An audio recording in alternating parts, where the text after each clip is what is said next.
Teraz sobie Pokemony. Kurde, zakręciłem mocno. A ty jesteś takie pokolenie, co zbierało Pokemony? No kurde, oglądałem. Naprawdę? No, to kurde, Ja to nawet nie wiem, o co chodzi.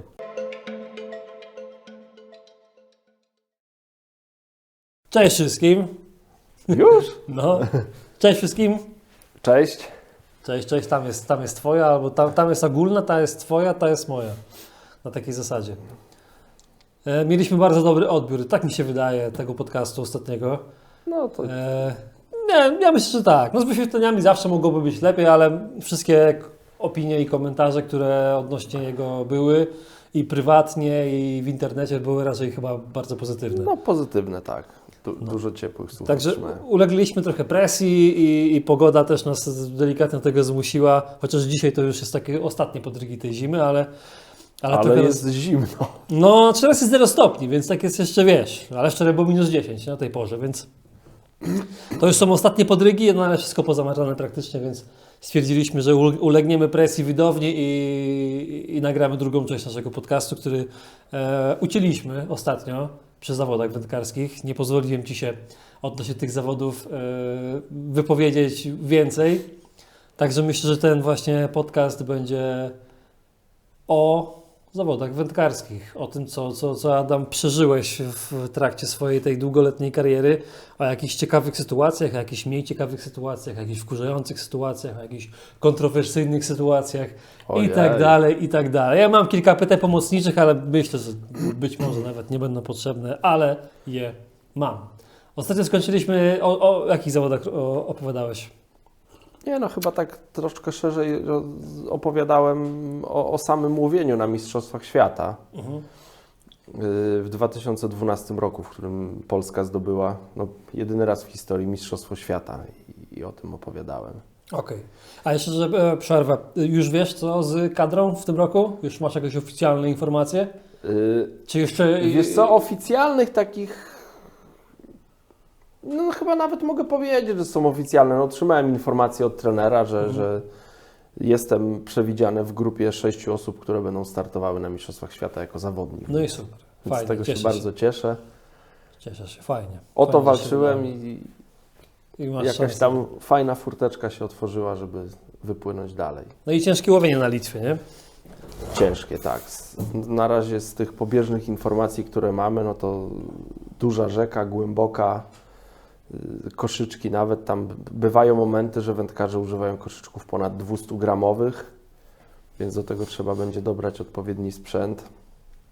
Łowi się na dużym dystansie, bo podobno bliżej brzegu są mniejsze ryby, żeby sięgnąć leszczy, a tam z tego, co mi się wydaje, to leszcze, krąpie to będą te ryby, które będą robić robotę na tych mistrzostwach, więc żeby się do nich dobrać, trzeba będzie łowić daleko po prostu. Daleko, no to myślę, że ponad 30 metrów, 30-50 metrów, ale 30-50 metrów koszyczkiem 200-gramowym, no to jest co robić. Tak mi się wydaje, że to jest już...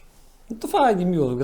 Gratuluję raz jeszcze i mam nadzieję, że porozmawiamy sobie o nich już wtedy naprawdę po tym Tak, czerwcu. to już...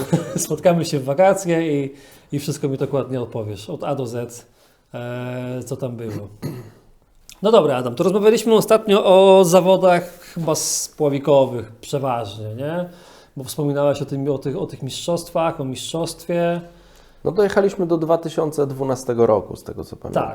Tak. 2012 rok to był taki przełomowy rok, gdzie wspominałem, że w czerwcu pojechałem na Mistrzostwa Europy z drużyną i to było jedno z najbardziej takich traumatycznych przeżyć dla mnie. Ja bardzo ciężko zniosłem te zawody, ale 3 miesiące później, jak mawiał mi mój kolega, czym się strułeś, tym się lecz. Pojechaliśmy na Mistrzostwa Świata do Czech i wygraliśmy Mistrzostwo Świata. I to był Twój ostatni występ na mistrzostwach spławikowych? Nie, to się zaczęło dopiero. To się dopiero zaczęły mistrzostwa spławikowe. Tak, bo delikatnie się powtórzę, ale tak bardzo krótko zrobię taki zarys. Po raz pierwszy na Mistrzostwach Świata, to były klubowe Mistrzostwa Świata, wystąpiłem z Robinsonem w 2003 chyba. Później w 2006 już jako reprezentacja Polski wystartowałem na Mistrzostwach Europy, tam miałem debiut, byłem 3 w sektorze. Rok później pojechałem w 2007 na Mistrzostwa Świata na Węgry. O tych mistrzostwach chyba w ogóle nie mówiłem, a to były też takie wybitne zawody, bo tam startowało 40 zawodników w sektorze. Słuchaj, kamery są twoje, mamy czas. Jeżeli myślisz, że to jest... 40 chłopa w sektorze, to były moje pierwsze mistrzostwa świata. Łowienie, tak jak tam pojechaliśmy, to mieliśmy łowić raczej na tyczki i tak tam ciekawie dno się układało, bo tam to dno było tak, że było, powiedzmy, tak jak tyczka 13 dochodziła, to było w miarę płaskie i później kawałeczek dalej taki dosyć duży uskok był i tam poniżej tego uskoku to się podobno łowiło karpie i tam mieliśmy łowić z wymachu. Tam to był wrzesień, pogoda przyszła bardzo nietypowa, bo się bardzo ochłodziło, tam prawie przez cały tydzień padał deszcz, więc było nieprzyjemnie. Pojechaliśmy niby na Węgry we wrześniu, gdzie powinno być piękne lato, słoneczko i przyjemne wędkowanie, a wędkowaliśmy tak naprawdę przez cały tydzień w deszczu i w błocie, więc codziennie żeśmy w hotelu tylko walczyli o to, żeby do rana nam ciuchy wyschły, ręczniki powysychały, bo już po 2-3 dniach to już nie mieliśmy suchych ręczników, trzeba było starać się i dbać o to, żeby te rzeczy nam powysychały, żebyśmy mieli suche na następny trening. Kurczę, to były tak trudne, pamiętam, dla mnie zawody, że i myślę, że słabo żeśmy przepracowali tam dni treningowe. Tam to nie były dobrze przepracowane dni treningowe i okazało się, że tak jak mówię, że nie było tego łowienia co zwykle, czyli pod tyczką nie było ryb, trzeba było łowić ryby na odległościówki. My za bardzo nie wiedzieliśmy, jak te ryby na odległościówki łowić. I pamiętam z tamtych zawodów, jak wracałem w piątek po treningu do hotelu, jechałem samochodem, byłem sam w samochodzie i rozmawiałem z moją żoną. I prawie się popłakałem w tym samochodzie, bo powiedziałem jej, mówię, słuchaj, mistrzostwa świata, marzyłem o tej chwili całe swoje życie, a my tam jedziemy i tak naprawdę nie umiemy łowić. Ja przez cały tydzień treningów prawie w ogóle ryb tam nie złowiłem. Tam naprawdę, jak dzieci we mgle tam byliśmy. To po prostu było tak żenujące, tak dla mnie... A co to było? To jezioro, rzeka? To był taki kanał, tor regatowy przy jeziorze. Ciekawe w ogóle łowisko, bo to był tor regatowy, brzeg był wybetonowany, powiedzmy, nie pamiętam, jakiś taki kawałek był takiego betonu, na którym się siedziało, za tobą była trawa, a przed tobą było kawał takiego, powiedzmy, toru regatowego. Daleko, nie wiem ile to, ze 100 metrów od nas, 150, 80, to nie wiem, daleko od nas, takie były, tak jakby kawałek wyspy, przerwa, A to szerokie wyspy, było przerwa, a tam dalej, za tą wyspą, przerwą, co było, to było wielkie jezioro. Czyli te ryby miały szansę z tego jeziora przez te wąskie przesmyki między tymi wyspami przedostać się tutaj do tego kanału. I było dobre łowienie na odległościówkę, ale my nie umieliśmy tych ryb łowić. To tak naprawdę to tam w ciągu treningu nie było takiego treningu, żebyśmy usiedli, nawalili ryb, wyciągnęli wnioski, dobrali sobie dobrze sprzęt. Nie mieliśmy czegoś takiego, więc ja wracałem w piątek, ja byłem załamany. Ja byłem po prostu załamany, że następnego dnia po prostu mnie czeka porażka.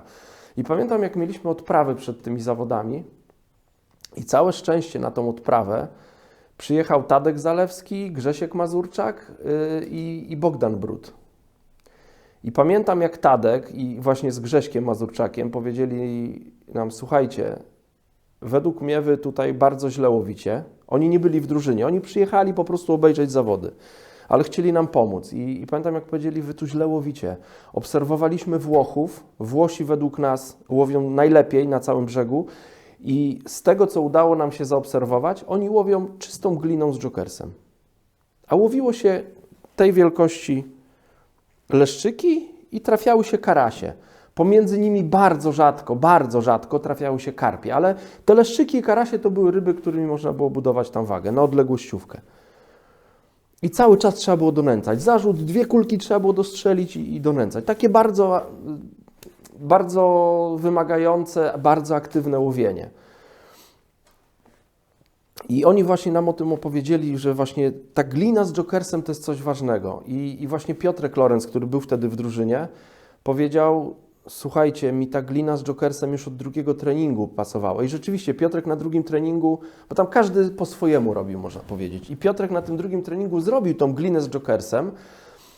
Zrobił wtedy najlepszy wynik, ale Wydaje mi się, że źle łowił, bo Piotrek wtedy łowił przegruntowanym zestawem, dużo żyłki leżało na dnie i to nie było dobre. Zresztą to były takie czasy, że ja wtedy tak miałem i myślę wielu wędkarzy coś takiego miało, że leszcze to trzeba łowić, kawał przyponu położyć na dnie, leszcze żerują z dna i tak trzeba było je łowić.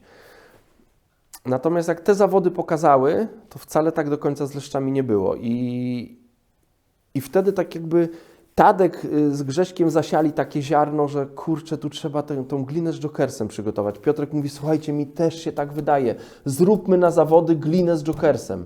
Nie było treningu, żebyśmy tak dokładnie to przetrenowali, ale Piotrek mówi, słuchajcie, to wypali na 100%, zróbmy tak.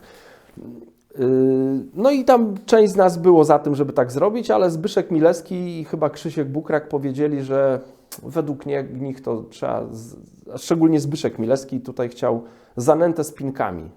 Zanęta, pinki i będzie super. Bo Zbyszek zrobił to na treningu i miał wiele brania. Piotrek mówi, no Zbyszek, tu nie chodzi, żeby mieć brania, musimy ryby wyciągać. To, że mieć brania, to przypłynęły ci jakieś małe rybki, skubały i no, siatkę mieć pustą, więc to się nie nadaje do łowienia. Zróbmy tą glinę z jokersem. Jak przeliczyliśmy sobie, ile nam jest tej gliny potrzebne, przeliczyliśmy, ile tego mamy, to się okazało, że mamy za mało, zdecydowanie za mało, na drugą turę nie wystarczy. To nam specjalnie ludzie z Polski na Węgry przywieźli tą glinę. Na niedzielę mieliśmy przywiezioną glinę. I moje łowienie wyglądało w następujący sposób. Wylosowałem sektor A, to był sektor otwierający. Było nas 40 w sektorze. Ja byłem na stanowisku 31, czyli 30 byłem od otwierającego. Na otwieraku były najwyższe wyniki, więc ja byłem bardzo daleko od tego dobrego stanowiska. Zanęciłem łowisko, zacząłem łowić. No i się okazało, że po chwili ja mam branie, wyciągam rybę. Jeszcze zacząłem dopasowywać grunt i się okazało, że jak ustawiłem grunt na styk z dnem, że nie miałem przegruntowanego zestawu, tak jak łowiliśmy na treningach, tylko ustawiłem grunt tak, że ta przynęta moja tak delikatnie tylko muskała dno, bo zestaw się delikatnie przemieszczał, to było super. Miałem bardzo dobrze sygnalizowane brania, łowiłem na ochotkę, nęciłem tą gliną z jokersem. Jak zarzuciłem zestaw, w tym czasie robiłem sobie 2 kulki, wystrzeliwałem te 2 kulki, najczęściej ten zestaw kawałek się przemieścił, spławik znikał i tak wyglądało moje łowienie. Jak już doszedłem do tego, to już to łowienie było naprawdę super. Przekazałem tą informację trenerowi, bo Andrzej Borkowski wtedy przyszedł do mnie, zobaczył, że ja tam w swoim rejonie bardzo dobrze łowię. Przekazałem mu tą informację, no i chłopaki tam zaczęli zmieniać też swoje łowienie. Część też do tego doszło, że trzeba łowić na styk, więc łowiliśmy w sumie bardzo dobrze. Pamiętam, jak przyszła waga do mnie po łowieniu, to ja tego dnia złowiłem ponad 3 kg ryb i myślę, że to było więcej niż jakbym wszystkie leszczyki z całego tygodnia zebrał treningów, to tego w sobotniej turze złowiłem więcej ryb niż przez cały tydzień. No po prostu miałem super wymagające, ale bardzo satysfakcjonujące wędkowanie. I tak, waga jak szła od 40 numeru, jak mnie zważyli na 31, byłem pierwszy, zważyli jeszcze 10 następnych, byłem pierwszy. Na 20 chyba przegrałem z Węgrem i później następnych chyba, nie wiem, z 10 znowu byłem drugi i ta końcówka, co mówiłem, te A stanowiska, no to stamtąd wędkarze tam mieli ukleje. Tam nie łowili na odległościówki, tylko ci, co tam się ustawili na ukleje, tam było pełno dużych uklei, to tam stamtąd wygrywali sektory. No i skończyłem na 9. miejscu, co jak przeanalizowałem ten wynik po latach, gdzieś tam sobie zrobiłem tabelkę, jak to by było podzielone tak jak teraz na podsektory, no to po prostu wygrałbym swój podsektor. Wtedy byłem 9. No ale to był świetny wynik dla drużyny, więc mieliśmy 3 takie dobre wyniki i 2 wyniki słabe. Ale mimo wszystko jakoś tam się liczyliśmy. W drugiej turze jeszcze lepiej połowiliśmy, bo Wiktor wygrał chyba sektor, Piotrek Lorenz był drugi, ja byłem chyba 10, Maciek Cesarz, który wszedł w drugiej turze, też był 9 czy 10 i mieliśmy jeszcze 1 wynik słaby i tam niewiele przegraliśmy brązowy medal. Zajęliśmy chyba 5. miejsce, niewiele przegraliśmy brązowy medal, więc wynik po tych treningach, które mieliśmy, Był świetny, później się jeszcze okazało, że część z kolegów nie uwierzyła w tą glinę i poszła w zanętę z pinkami, więc też myślę, że to zaowocowało tym, że niestety nie wyjechaliśmy stamtąd bez medalu. No niestety koledzy się wyłamali z ustaleń, które były, no ale to szkoda o tym gadać. Więc tak wyglądał mój debiut w 2017 roku. W 2007. Ale jeszcze ciekawa historia jest z 2006 roku, bo to też myślę, że dla wielu wędkarzy, którzy widzą, jak teraz wyglądają sklepy wędkarskie, jak wędkarze są przygotowani do zawodów, no to też może to wyglądać trochę śmiesznie, ale jak były Mistrzostwa Europy właśnie na rzece we Francji, w miejscowości Rie, tam łowiliśmy leszcze i cefale. I jak się okazało, jak tam przyjechaliśmy na miejsce, to mieliśmy nieprzygotowane dobrze zestawy. Nasze spławiki nie były dobre. Na jednym z treningów chyba Tadek z Grześkiem, jak łowiliśmy koło Anglików, Anglicy bardzo dobrze łowili, no i był taki czas, że tam był trening od rana do... Takie coś mówiliście? Cefale, tak, no. Ja na zawodach takiego myślę, że z 2 złowiłem cefala, takiego byka. Nieźle. Piękne ryby były i właśnie podczas przerwy między jednym a drugim treningiem Anglicy wsiedli w samochody, taki deszcz wtedy padał, oni gdzieś pojechali na jedzenie, a Tadek podszedł do nich i obejrzał sobie zestawy, jak wyglądają spławiki Anglików, więc na tej podstawie zdecydowaliśmy, że musimy poprawić swoje zestawy, no bo nie jesteśmy dobrze przygotowani. No to mieliśmy spławiki do łowienia na odległościówkę przelotową bez żadnego dociążenia. No i te spławiki źle latały, bo ja też o tym wspominałem, co mój wujek Januszek robił ze spławikami do odległościówki. Jak jest spławik do odległościówki przelotowej i on jest oparty na ciężarku, to w momencie zarzucania, jak on nie ma dociążenia, tam nie wiem, 3 gramów dociążenia na przykład, to on potrafi ten pęd, który powstaje, ta siła, odrywa go od ciężarków, a jak spławik się oderwie od ciężarków, to on zestaw leci tak i się plącze, więc my mieliśmy takie problemy podczas treningów, pierwszych 2, bo to był chyba 3 trening. No ale zobaczyliśmy, że musi być ta wstawka taka metalowa i żeśmy, pamiętam, przerabiali spławiki, żeby były właśnie z tą wstaweczką. No to tam się działy rzeczy ciekawe. Wracaliśmy z treningu, pilniczek, jakieś wiertełka, wyrywanie tych dolnych części w spławiku, wklejanie jakichś metalowych. No, nie mogliśmy tego w sklepie kupić, tam to było niedostępne, więc musieliśmy jakoś się ratować. No ale daliśmy radę, ja tam tych spławików sobie zrobiłem akurat tyle, ile miałem zestawów, nie wiem, 3 wędki miałem, bo tam wędki 4,5 metrowe odległościówki, żeby daleko łowić, duża głębokość. No i na tych zawodach zajęliśmy 4. miejsce wtedy, też niewiele przegraliśmy, niestety też ktoś się wyłamał z ustaleń, więc 2 medale. A często jest w ogóle tak, że ktoś się wyłamuje z tych ustaleń, jak takie jedziecie ekipą na jakieś, czy to jakieś drużynowe zawody, jakieś klubowe też są, tak? Czy właśnie jakieś mistrzostwa. Często jest tak, że jakiś tam się zawsze rodzynek znajdzie, który... Wie lepiej. Tak. Bierze na glinę z Jackersem. Ja złe więcej na zanętę. Muszę przyznać, że przez tyle lat, myślę, że mam ponad 20 startów, kilkanaście na pewno startów w jakichś tam mistrzostwach świata, mistrzostwach Europy, gdzie liczyła się drużyna, to tylko podczas tych 2 pierwszych wyjazdów ktoś się wyłamał.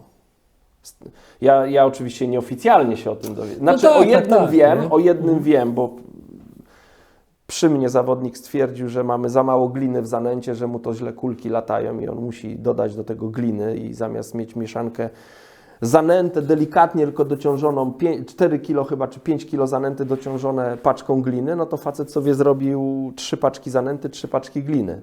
To jest zupełnie inna mieszanka. To zupełnie jest co innego. I my wszyscy jesteśmy, nie wiem, 3., 4., 3., 5., a facet jest 17 i przegrywasz tyle medal.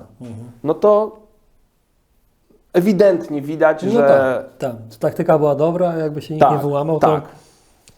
Więc te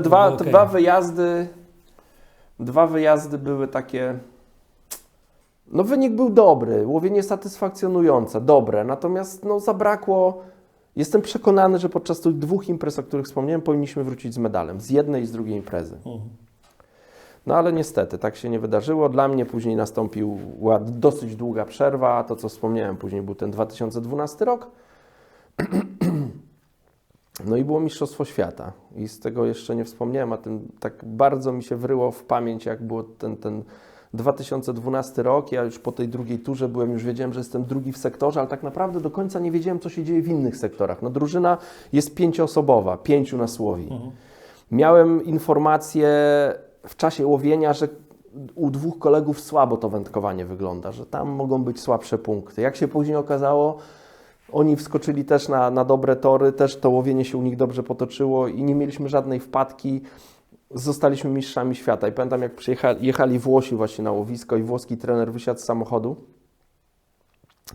i zaczął mnie ściskać, no to było coś niesamowitego. No, mistrzowie, których wcześniej oklaskiwaliśmy, ci Włosi, którzy te 3 miesiące wcześniej byli mistrzami Europy właśnie w Hiszpanii, co mówiłem, że tak źle połowiliśmy, to teraz oni przyszli, oni nam się kłaniali w pas, trener mnie wyściska jak własnego syna i no to było, kurczę, to było coś niesamowitego. To były takie przeżycia, które no, życzę każdemu wędkarzowi, który startuje w zawodach. Myślę, że to są te chwile, dla których właśnie tam ja po to jeżdżę na zawody, no bo na zawodach Grand Prix tam nie ma, nie wiem, no nagród, tam się nie zarabia, do tego się dokłada, do tego całego startowania się dokłada.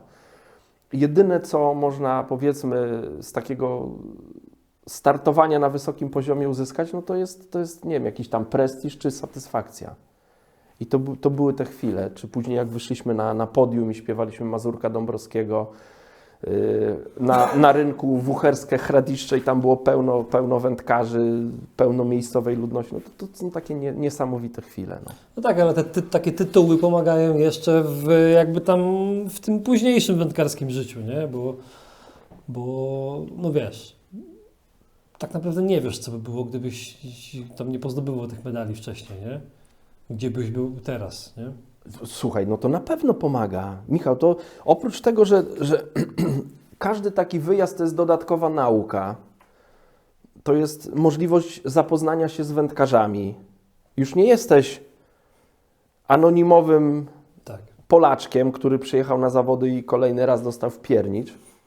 Chociaż Polacy w tamtych czasach, no tak jakby to nasze mistrzostwo, to nie było tak, że Polacy byli słabi i nagle my przyjechaliśmy, wygraliśmy mistrzostwo. To nie było tak, bo powiedzmy przed tą młodą drużyną, która zdobyła to mistrzostwo,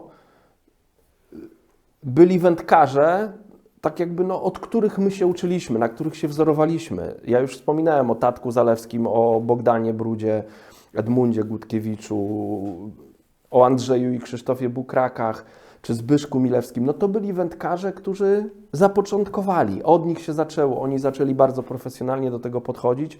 My się na nich wzorowaliśmy.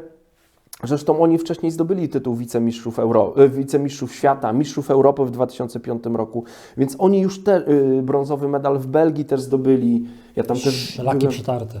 Oni już troszkę ten szlak przetarty, brakowało im mistrzostwa świata i my to mistrzostwo świata już, powiedzmy, tą młodą drużyną zdobyliśmy, ale to było jakiś tam też dzięki nim. To jest olbrzymi wkład właśnie tamtej ekipy, która, powiedzmy, nas, młodszych, troszkę od siebie nauczyła pewnych rzeczy, pewnych zasad, zachowań i tak dalej. No dobra, no i mamy Węgry, tak?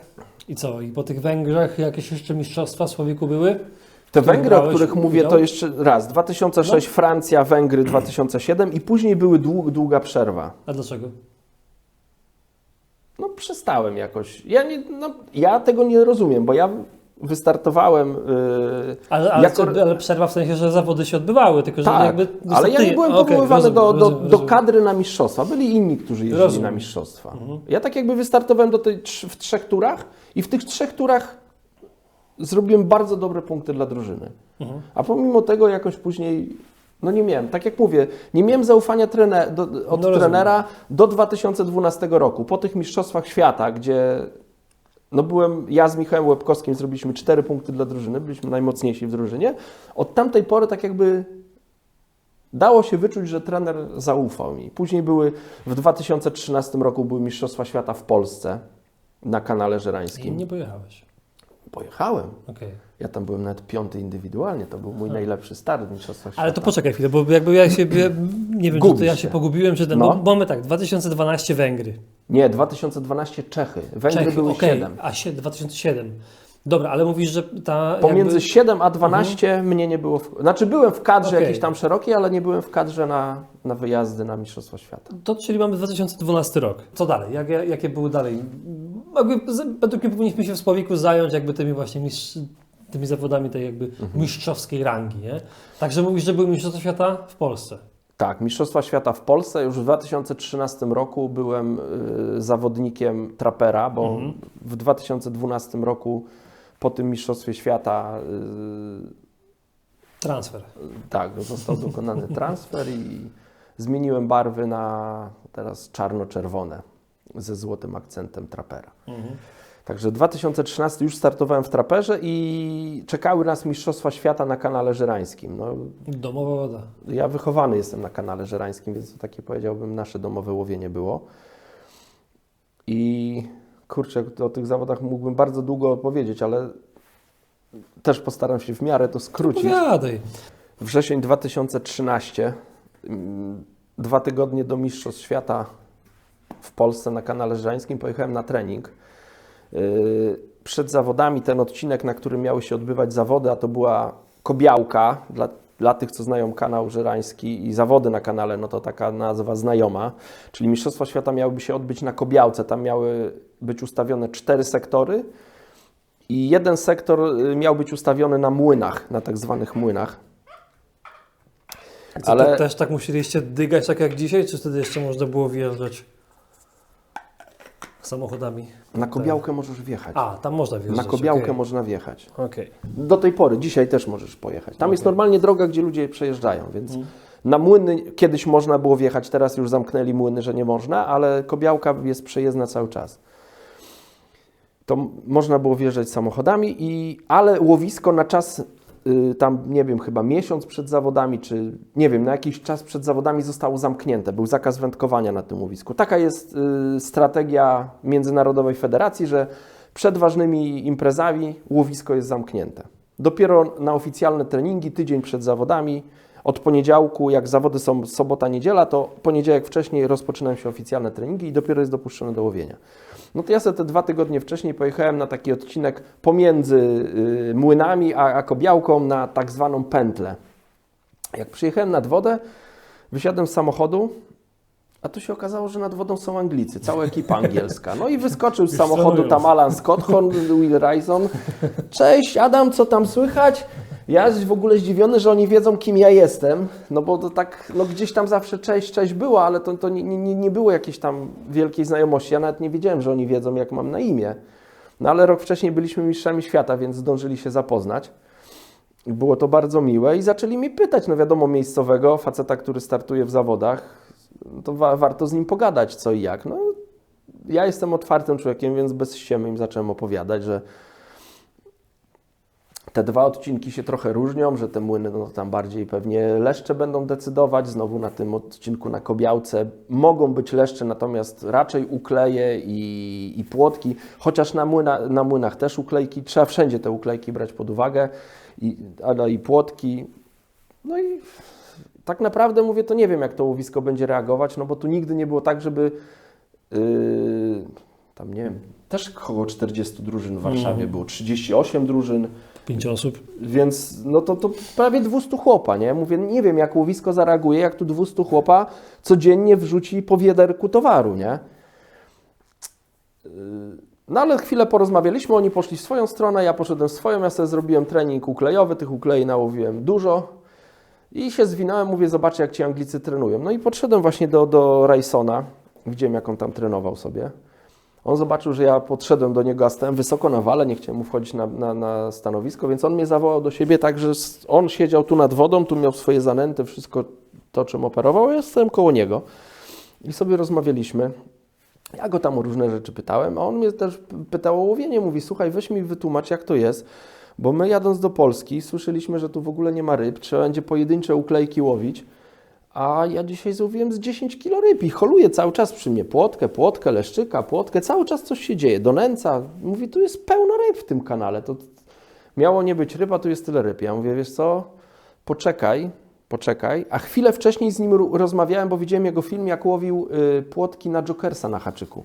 Mówię, poczekaj, po tygodniu, jak tu ludzie wrzucą towar, to jeszcze na zawodach będziecie łowić na Jokersa, tak jak ty na filmie pokazałeś. Mówi, nie, no co ty, to u nas to zimą się tak łowi. Ja mówię, no jak te ryby będą najedzone, to zobaczysz, co to będzie.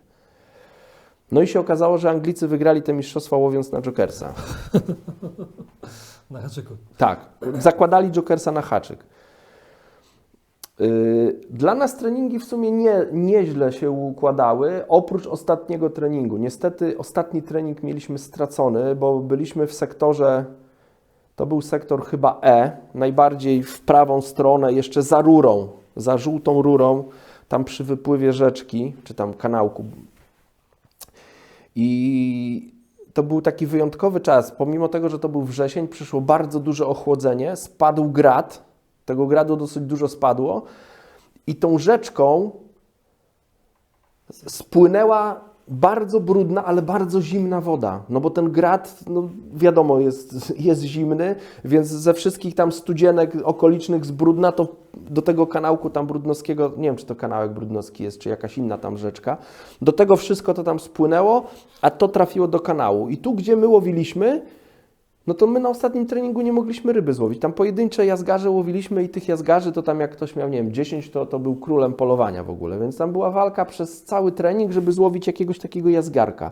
Można było zapomnieć o płotkach, gdzie normalnie się w te płotki wławialiśmy, dopasowaliśmy się do łowienia płotek. I ludzie, którzy chodzili za plecami, to powiedzieli, no nie macie szczęścia, bo widać jak ta rzeczka wpływa, nanosi taką kawę z mlekiem, ona wchodzi tak jak wy łowicie, i dosłownie ze 3 boksy za wami już widać taki jezor, dokąd ona tam dochodzi, już tak jakby, nie wiem, czy ona się tak troszkę już wymieszała z tą kanałową wodą i tam dalej już płotki, a im dalej to coraz więcej płotek jest. Więc tam łowią płotki, a wy tu nie możecie ryby złowić. Więc straciliśmy jeden trening. Jak później rozmawiałem z Anglikami, to Anglicy o łowieniu na Jokersa wpadli na to na ostatnim treningu piątkowym. To był dla nich przełomowy trening. Oni wtedy dopiero to spróbowali i to zadziałało.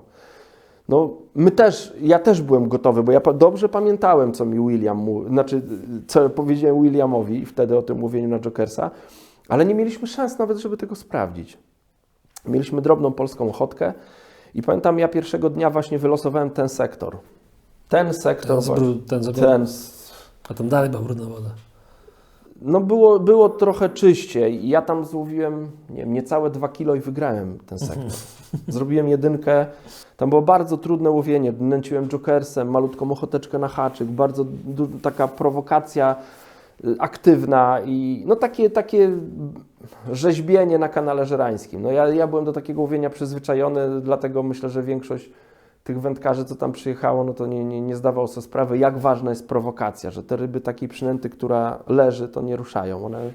Ryba musi się zainteresować, ona musi gdzieś tam w tej tonie, jak ona nie żeruje, ona pływa i jak ją zainteresujesz, to ona zejdzie za twoją przynętą, pochwyci opadającą przynętę, czy przesuwającą się, ale taką leżącą na dnie to jest niezainteresowana. Więc wtedy wygrałem sektor, ale to była najniższa waga ze wszystkich. Więc było 5 sektorów, w każdym były po 2 podsektory, więc ja byłem 10 po pierwszej turze z tą swoją wagą. No niby jedynka na Mistrzostwach Świata, no coś wielkiego, coś fajnego. Tak. Po pierwszym dniu byliśmy chyba na 3. miejscu, więc no, drużynowo fajnie, bo koledzy też świetnie połowili. I w drugiej turze wylosowałem chyba sektor C, ostatnie stanowisko w sektorze C, a koło mnie stał Alan Scotthorn, był pierwszy w sektorze D. Staliśmy tam, nie było przerwy żadnej, jeden obok drugiego staliśmy, tak jak normalnie byliśmy w sektorze, tylko że ja z nim nie walczyłem. No i Alan wtedy drugiego dnia też wygrał sektor. No ja walczyłem tam wtedy też o medal indywidualny, no bo zdawałem sobie sprawę, że 2 jedynki Mogą dać. Mogą dać. I tam łowiłem ukleje na skróta w tej drugiej turze. Z płotkami było bardzo ciężko, ja miałem tam zanęcone, ale było bardzo ciężko, ale bardzo fajnie mi się łowiło ukleje na skróta. W tej brudnej wodzie, tam w tym pierwszej turze, tam w ogóle nie było uklejek, tam w ogóle nie mogłem się tym ratować. Natomiast w tej drugiej turze to łowienie na skróta szło mi świetnie. I dostałem taką informację, nie wiem, z pół godziny przed końcem, że zdecydowanie wygrywam w sektorze. Adam, zdecydowanie wygrywasz w sektorze, spróbuj złowić leszcza. To może dla indywidualnego wyniku podniesiesz sobie wagę, nie? Odrobiliśmy lekcję po Czechach rok wcześniej i ja mówię, ale na pewno to jest bezpieczne? Tak, bezpieczne. I jeszcze słyszałem, jak do Anglików przyszły osoby, które obstawiały Anglików, ja nie pamiętam, kto to był, trener chyba przyszedł do Alana i mówi do Alana, a Anglicy chyba 4 w pierwszej turze miało 1. Więc oni tam szli grubo. I słyszałem, jak mówi właśnie ten trener, mówi tak, Alan, ty idziesz na 1 w sektorze, Steve Hemingway idzie na 1 w sektorze, u Williama jest ciężej, więc nie, ale na 1 w sektorze idzie też Didier Delannoy, to jest Francuz, który też pierwszego dnia wygrał sektor, a łowił w tym sektorze A, gdzie te leszcze były tam, na młynach łowił. Najrybniejszy sektor był. Także ja mówię tak, pamiętam wagę Alana z pierwszej tury, pamiętam Hemingwaya z pierwszej tury, ten Delannoy tak samo miał dużą wagę, idzie na 1 w sektorze najbardziej rybnym, no to ja potrzebuję wagi. Nawet idę na wygraną sektora, ale ja miałem najsłabszą wagę, więc ja muszę liczyć na los szczęścia i tą wagę podbijać. Poszedłem na tyczkę, złowiłem jakiegoś jednego leszczyka, takiego przyzwoitego, parę jakichś mniejszych rybek, ale tak naprawdę to chyba straciłem tam czas. Wróciłem na te uklejki, zanim znowu sobie tam odbudowałem to łowienie, coś tam dołowiłem. Okazało się, że 30 gramów przegrałem 1 wtedy. Ała. 2 uklejkami. Czy nawet mniej, no 1. Ale jakbyś miał 1, to dałoby Ci jakiś medal, nie? 4 bym był. No to... Tych 3, co mówię, Alan Scotthorn, Steve Hemingway i Didier wygrał wtedy, Didier został mistrzem świata. Steve Hemingway był 2, Alan Scotthorn był 3. Wszyscy mieli po 2 punkty. Ja byłem z 1 i 2. Przegrałem nie pamiętam, skąd był ten wędkarz. Natomiast on też miał 1 i 2, wyższą wagę miał i był na 4. miejscu. Ja byłem 5. wtedy indywidualnie. Ale drużynowo mieliśmy brązowy medal. No to też były naprawdę wspaniałe zawody. Wygrali Anglicy te zawody, drudzy byli Francuzi, my zajęliśmy 3. miejsce. Więc no świetny też występ. Więc 2 mistrzostwa świata, mistrzostwo, później mieliśmy ten brązowy medal. To kurde. Ty mi kiedyś opowiadałeś, że na takich jednych zawodach Anglikom ktoś zawartość samochodu wyjął. To było w Polsce? Że okradł, tak? No. To nie Anglikom akurat. Wtedy Nie w Polsce, tak. Wtedy w To Polsce. było w Polsce. Nie tylko w Polsce to Okej. się zdarzyło. Takie rzeczy zdarzały się niestety nie tylko w Polsce, ale w Polsce Łotyszy okradli. Łotyszy okradli. Łotyszy okradli. Oni mieli tam dosyć bogaty sprzęt i Łotysze zostali okradzeni. A to co mówiłeś o tym, że blachę im wycięli, tak? Nie, to nie było nie to. to. Zostawili przed hotelem, to inny przypadek. Zostawili przed hotelem, czy przed jakimś, pensjonatem auto. No i rano zobaczyli, że zostali okradzeni. To było jakoś całe szczęście chyba, jeszcze było chwilę czasu, to po prostu Polacy im, i nawet z koła w Kobyłce chłopaki, ja nie wiem, czy nawet Krzysiek z Mateuszem jakoś w tym nie uczestniczyli, żeby im pomagać. Dali im po prostu swój sprzęt. Tak, zorganizowali, że mieli i tyczki, wszystko przygotowane, już mieli nawet gumy przygotowane, no bo chłopaki w tamtych czasach wiedzieli, jak się na kanale łowi. Także tych Łotyszy jakoś poratowali na czas zawodów. A z tą blachą wycięto? A z blachą, no to było w Słowenii. To był hotel Rimskie Terme, taki hotel super, hiper, naprawdę. Okay. I co tam na hotel. parkingu, tak? To był parking podziemny w hotelu. To nie był jakiś tam przy lesie pastwisko, tylko to był podziemny parking w hotelu. I Włosi spali w tym hotelu i rano przyszli i normalnie diaksem ktoś wyciął dziurę i tylko pokrowce powyciągał. Dziurę wyciął tu, gdzie były pokrowce, i tylko pokrowce z wędkami wyjął i pojechał. No. No i dobra, mamy Polskę. Co dalej? No dalej był 2014 rok. właśnie jak zawody w Polsce były, to Chorwaci, którzy byli gospodarzami następnych mistrzostw świata, przyjechali na te zawody z płytami DVD, teraz to już taka trochę egzotyka, i dali przedstawicielom każdej drużyny te płyty DVD z filmikami z tego łowiska. Jak wygląda łowisko, jakie się ryby łowi. Jak my to zobaczyliśmy, to się okazało, że to jest jakaś taka... To był kanał, ale to było tak rwące, jak najbardziej rwąca polska rzeka. Tam chyba nie ma na świecie spławika, który by jakikolwiek wędkarz byłby w stanie utrzymać go na stopa. Nie ma takiego spławika. Tam cały czas był tak mocny uciąg, że cały czas ta woda płynęła. Tam nie wiem, czy Anglicy policzyli, że średnio zestaw kilka sekund. Wkładaj zestaw i tam, nie wiem, 8 sekund i się wyjmowało. I znowu. I takie łowienie było. Ale za to przepiękne ryby. Olbrzymie certy. Ja tam certę największą, jaką złowiłem, to miała ponad 50 cm. To jak ją tak przyłożyłem tu do ręki, to ogon to się gdzieś tutaj kończył. No to 50 parę centymetrów certa. Olbrzymie certy, piękne brzany. Największą, o jakiej słyszałem, którą ktoś złowił to podczas treningu, to ponad 5 kg brzana była. Pamiętasz, my tą twoją ważyliśmy, nie? Na Odrze. Pamiętasz, ile ważyła? Nie pamiętam. Też nie pamiętam. Coś chyba około 4 kg, nie? Czy nie? 3 z hakiem? No, to tamte były olbrzymie brany. No, Michał Łebkowski w drugiej turze złowił jedną czy dwie ryby do wagi i ta jedna jego brzana 4 kg ważyła. Wygrał sektor jedną rybą. No, to duże, olbrzymie ryby były. I my tam, pamiętam, pojechaliśmy w 4 osoby. To pan Sławek Pszczoła wtedy był kierownikiem ekipy i mówi: słuchajcie, nie ma daleko, przyjedźcie do mnie do Krakowa, przesiądziemy się w moje auto, pojedziemy tam na weekend, zobaczymy miejscowe zawody, porozmawiamy z wędkarzami, żeby już mniej więcej wiedzieć, na co się szykować podczas tych zawodów. I pamiętam, właśnie pojechaliśmy ja, Mateusz Turek, pan Sławek Pszczoła i Łukasz Flaga. We 4 pojechaliśmy właśnie obejrzeć to łowisko. Miałem wędkować ja na tych zawodach, jedyny zawodnik, reszta no to byli wtedy i chyba Mateusz i Łukasz też jeszcze wtedy w juniorach startowali, ale chcieli zobaczyć, jak wygląda takie łowisko na Mistrzostwa Świata, więc zainwestowali 2 dni czy 3 dni swojego życia, żeby pojechać i zobaczyć, jak to wygląda. No i pojechaliśmy tam, pamiętam, na tą Chorwację. Było bardzo gorąco. Poczyniliśmy tam ciekawe spostrzeżenia dotyczące właśnie tego łowienia, zestawów, jakie ci wędkarze stosują, sposobów donęcania. Zauważyliśmy, że jak donęcają zanętą z robakami, no to wtedy raczej się łowi certy. Jeżeli ktoś tam mocno idzie w nęcenie sklejonymi robakami, no to wtedy trafiają się brzany. Obserwowaliśmy tam nawet miejscowy nam taki, powiedzmy, pokaz zrobił, jakim sposobem on klei robaki ze żwirem. Tam wtedy dodawał gumę arabską w dużych ilościach. Robił taki beton, że te robaki to po wrzuceniu do wody, to nie wiem, kiedy one odpuszczały. Pokazał nam ten miejscowy, jak to należy robić.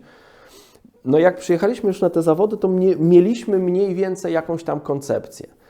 Ale znowu, kurczę, ta pogoda zaczęła wachlować i teraz sobie zdaję z tego sprawę, że to już kolejne zawody, gdzie we wrześniu pogoda zachowuje się inaczej niż normalnie. To było na Węgrzech, to co mówiłem, że cały czas padało. To było w Warszawie, to ochłodzenie, ten gradobicie, bardzo zimno. Tam my żeśmy prawie w zimowych czapkach wtedy chodzili, pamiętam.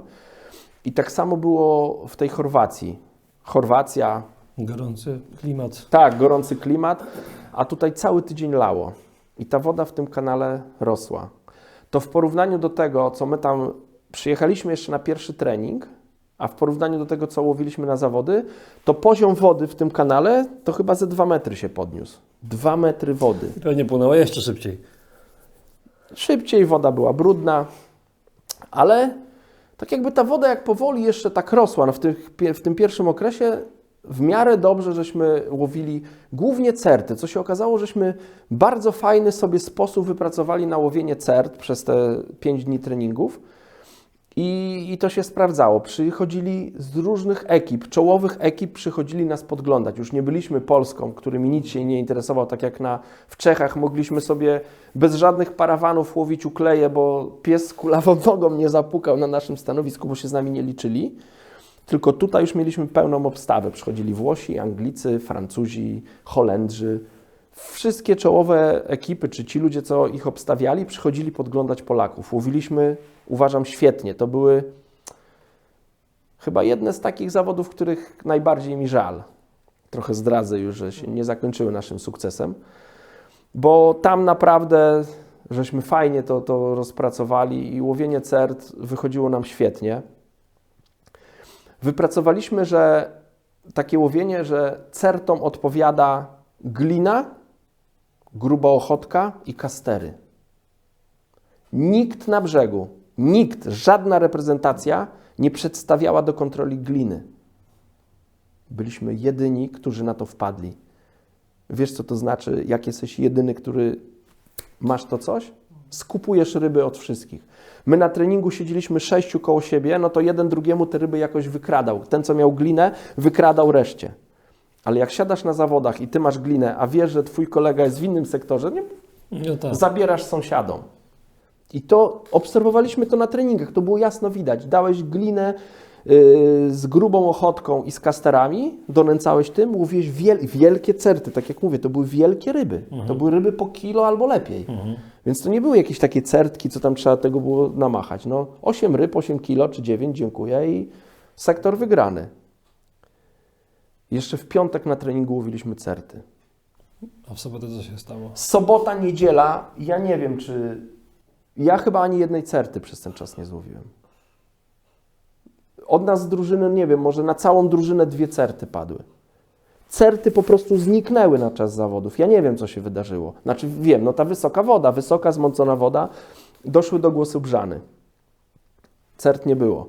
Łowiliśmy te brzany i takie miałem ciekawe spostrzeżenie podczas piątkowego treningu. Koło mnie stał Wiktor i rzucił, pamiętam, kulkę i ta kulka, no, mocno płynąca rzeka.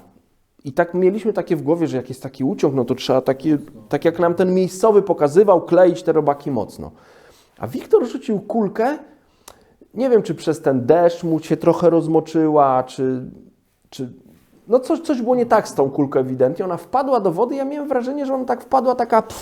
Mówię, no jak klejony biały robak może tak wpaść do wody? No normalnie jak rzucaliśmy taką kulkę, czy podawaliśmy z kubka, to było plum. Bo to twarda, zwarta bryła. A tutaj to wpadło tak dosyć delikatnie i Wiktor za drugim przepłynięciem złowił brzanę. I mnie to zastanowiło. Ja też miałem taką...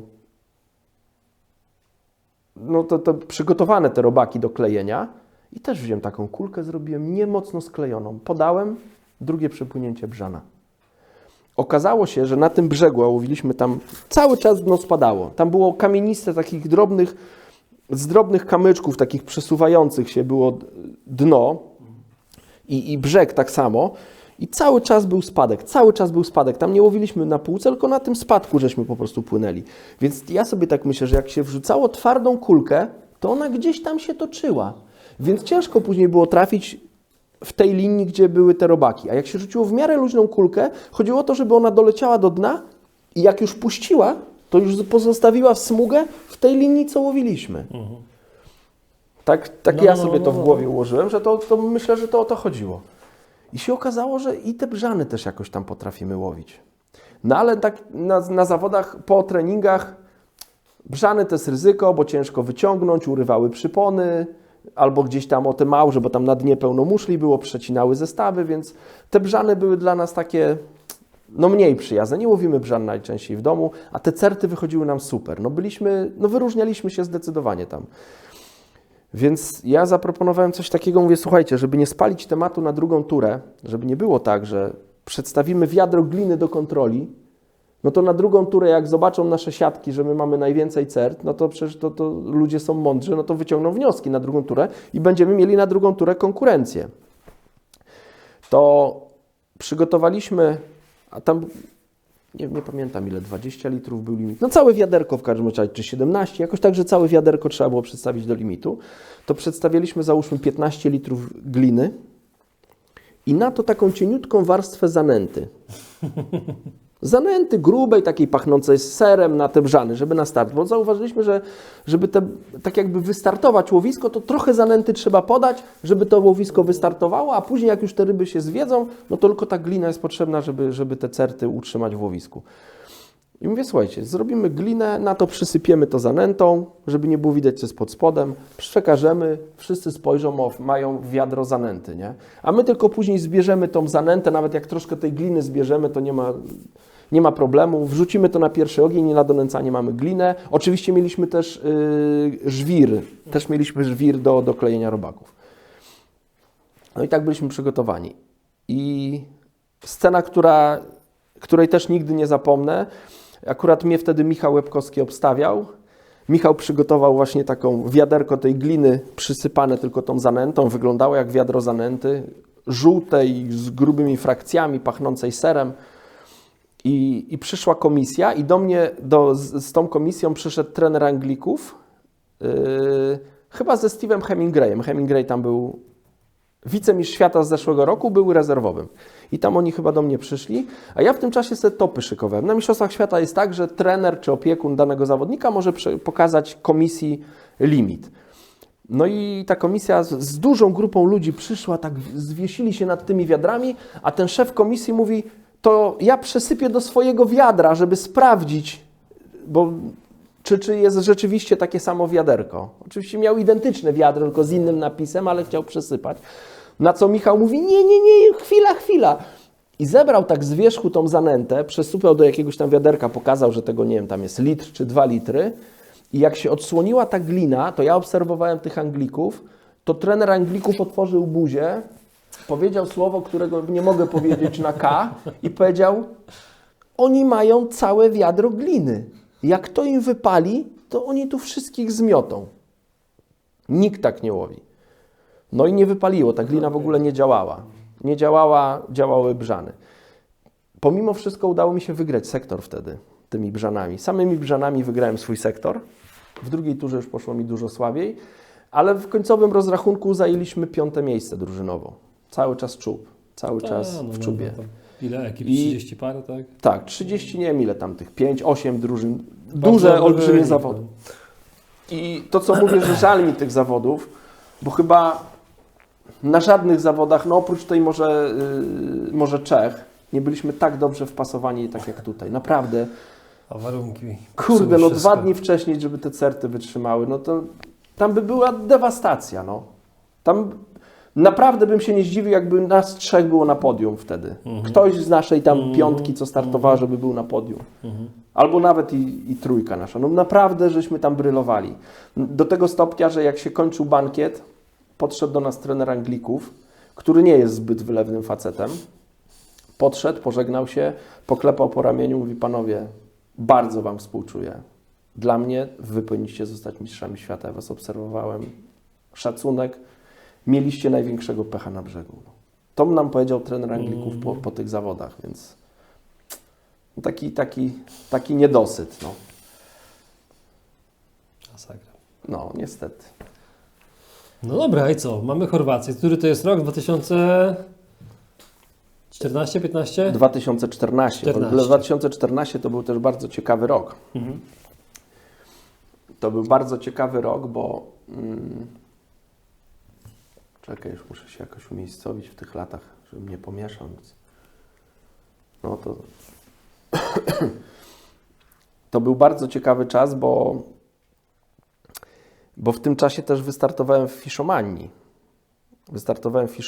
Byłem na weselu Williama Rysona, to też takie było dla mnie jako wędkarza, który właśnie Williama podziwiał, też było niesamowite, że zaprosił mnie na swoje wesele, bo Williama żona jest Polką, Jadzia, niezwykle piękna i sympatyczna dziewczyna i w Polsce było wesele, no i byłem jednym z gości na tym weselu, więc takie niesamowite zdarzenie.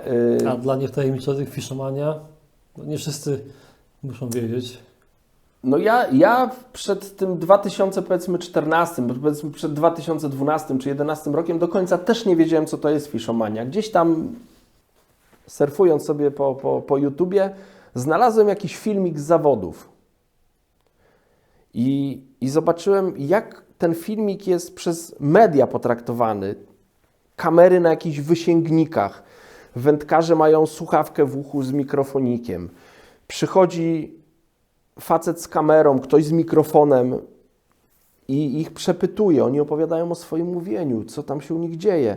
Ważenie ryb co pół godziny. Na wielkiej tablicy wyświetlane są wyniki, więc tam się zmienia. Wiadomo, kto na którym miejscu jest w tych zawodach. Do wygrania jakieś w ogóle straszne pieniądze, jeśli chodzi o gotówę. No to mówię, jejku, co to są za zawody? W ogóle zobaczyłem, że to jest Fishomania, że to jest od kilkudziesięciu lat już te zawody się odbywają, że mają wielką tradycję w Anglii. W ogóle zawody się odbywały na tym filmiku, odbywały się na łowisku takim w kształcie okręgu, więc można sobie wyobrazić takie okrągłe łowisko, po środku wyspa i ci zawodnicy tak wszyscy siedzą tutaj tak jakby na wielkim takim stadionie, jeszcze za plecami myślę, że to jest to, co zostało wydobyte z nas, zostało narzucone z tyłu, więc tak jakby jest taka widownia, to oczywiście tam jest bez siedzeń, ale z trawy.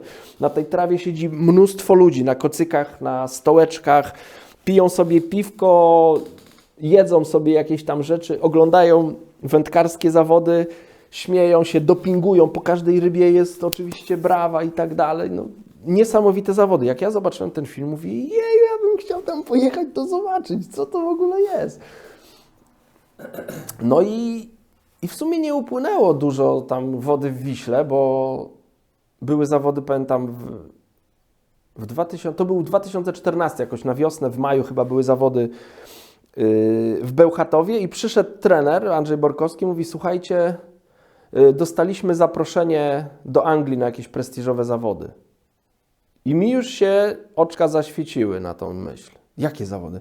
Nie wiem, ale wy tam chyba nie pojedziecie, bo to jest w tym czasie, co mamy Mistrzostwa Polski, nie? Panie Andrzeju, co to za zawody?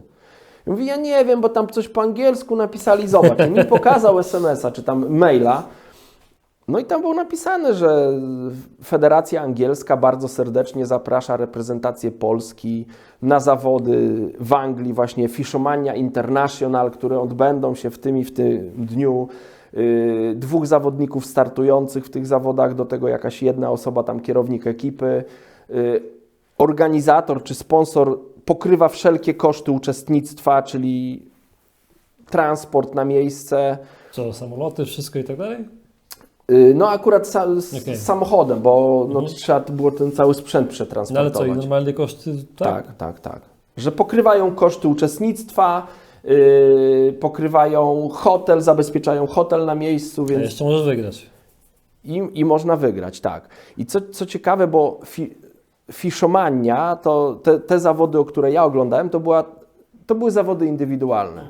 Działało to tak, że było ileś tam eliminacji i 16, powiedzmy, uproszczę, bo to chyba tak wtedy było, 16 eliminacji, 16 zwycięzców tych eliminacji awansuje do finału i 16 ludzi na łowisku walczy o kasę. Teraz to jest chyba 60 000 funtów, wtedy chyba była 50 000 funtów.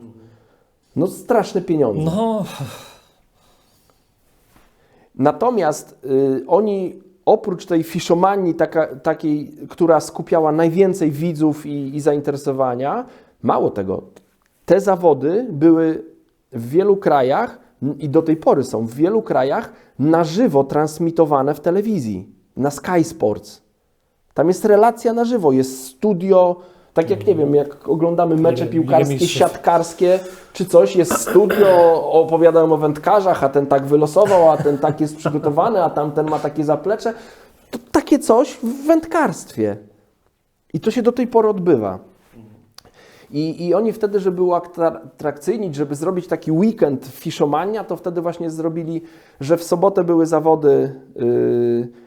były zawody Fishomania i chyba Fishomania Junior, albo kobiety, chyba kobiety były. Czyli tam 5 kobiet sobie startowało i ta Fishomania miejscowa, która skupia najwięcej ludzi. Natomiast w niedzielę Fishomania International, Wtedy 8 drużyn z Europy zaproszonych, większość z wysp, ale tam parę ekip z Europy i po 2 osoby, czyli też nas było 16 i 5 juniorów wtedy startowało też. Tylko oni mieli oddzielną klasyfikację. No i my oczywiście nie walczyliśmy już o takie pieniądze, ale nadal tam było chyba 10 000 funtów do wygrania za wygranie całych zawodów, a druga drużyna zbierała chyba 1000 funtów. Okay. No no to były niesamowite zawody. Jak dostaliśmy zaproszenie na te zawody, ja to zobaczyłem, ja mówię, Panie Andrzeju, ja tam chcę jechać. Ale Mistrzostwa Polski, kurde, trudno. Startowałem w wielu Mistrzostwach Polski, jeszcze wiele przede mną. Ja chcę jechać na takie zawody, ja o takim czymś marzę. Wojtkowi Kamińskiemu nie trzeba było wiele mówić, bo inni członkowie kadry nie byli zainteresowani, bo to punkty do Grand Prix stracą czy coś, a Wojtek mówi, ja też chcę jechać, przygoda, ahoj przygodo, jedziemy, nie?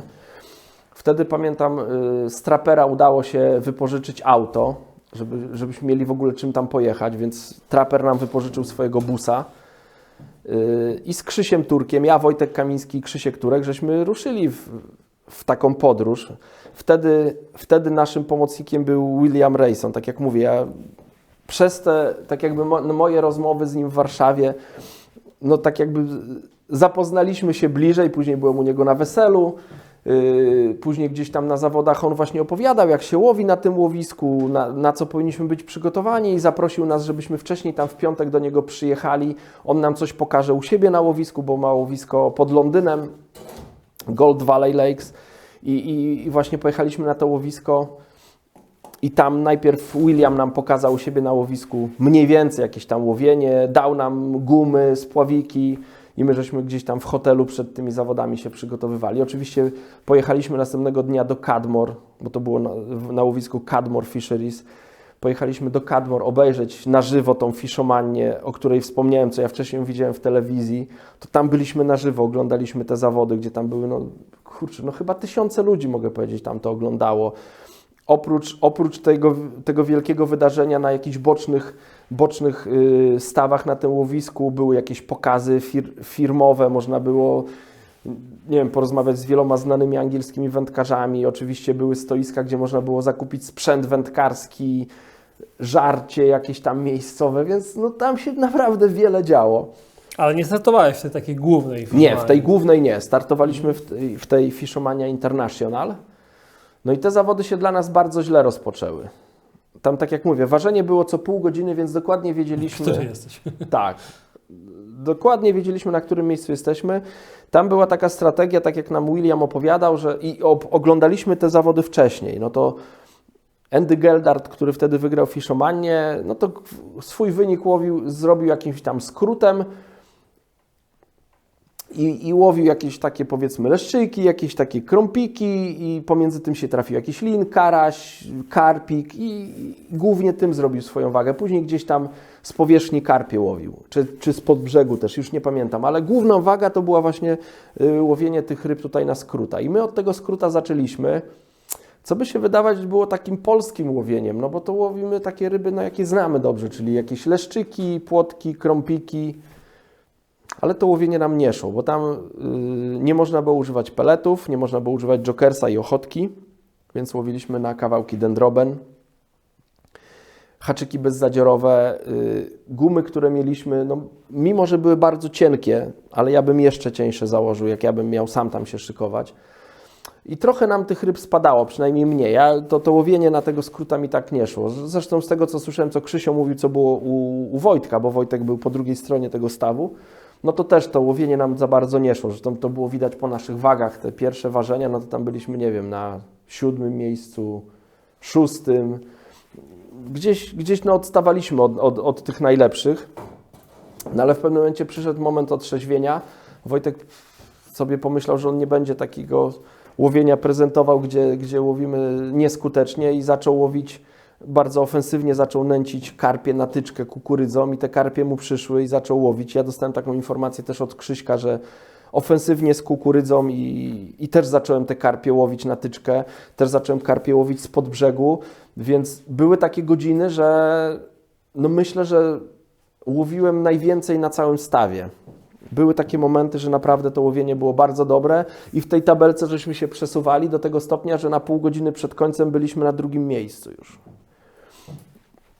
Więc łowienie było dobre. No i troszkę błędów w końcówce zadecydowało, że ja spiąłem rybę. Znowu Holendrzy mieli dobrą obstawę, podpatrzyli nas z tym takim ofensywnym nęceniem tą kukurydzą. Też w ten sposób poszli i w końcówce złowili jakiegoś jednego karpia więcej od nas i wyprzedzili nas jednym karpiem. I skończyliśmy te zawody na 3. miejscu. No bardzo takim fajnym, bo wygrali Anglicy zdecydowanie. Drudzy byli Holendrzy, my zajęliśmy 3. miejsce, tam chyba 1700 gramów. Łączna waga z 2 zawodników zadecydowała, że tylko tyle nam do nich brakowało, więc tak naprawdę każdy z nas po pół karpia by złowił, by było ok, albo chociaż jeden z nas jednego więcej. No ale zajęliśmy 3. miejsce bez pieniędzy niestety. Ale przygoda była niesamowita do tego stopnia, że organizator tych zawodów 2 lata później, chyba 2 albo 3 lata później zadzwonił do mnie, odbieram telefon, nie wiem, w niedzielę, dzwoni do mnie pani po angielsku, mówi: dzień dobry, z panem Adamem rozmawiam, tak. Chcielibyśmy pana bardzo serdecznie zaprosić na Fishomania International, tam nie wiem, 2017. Ja mówię, ale to ona nie jest za tydzień. No właśnie za tydzień. Czy miałby pan możliwość, żeby tutaj do nas przylecieć? My pokrywamy wszelkie koszty, jakie pan poniesie, nie? Proszę mi dać chwilę. Wziąłem telefon, zadzwoniłem do Likerego, mówię: Li, słuchaj, jest taka i taka sprawa. Pomożesz? Li mówi: organizuj samolot, ja ci pomogę, będziesz łowił na moim sprzęcie. I w 2017 znowu poleciałem na Fishomanię. Wtedy to była Fishomania International, ale indywidualna. Indywidualnie. Startowaliśmy i tam też byłem 3. O. Też byłem 3. 2 razy 3. Więc pierwszych 2 dostawało nagrody. No tak. Więc 2 razy bez kasy wróciłem. No satysfakcja była, przeżycia były, bo w takiej imprezie wziąłem udział.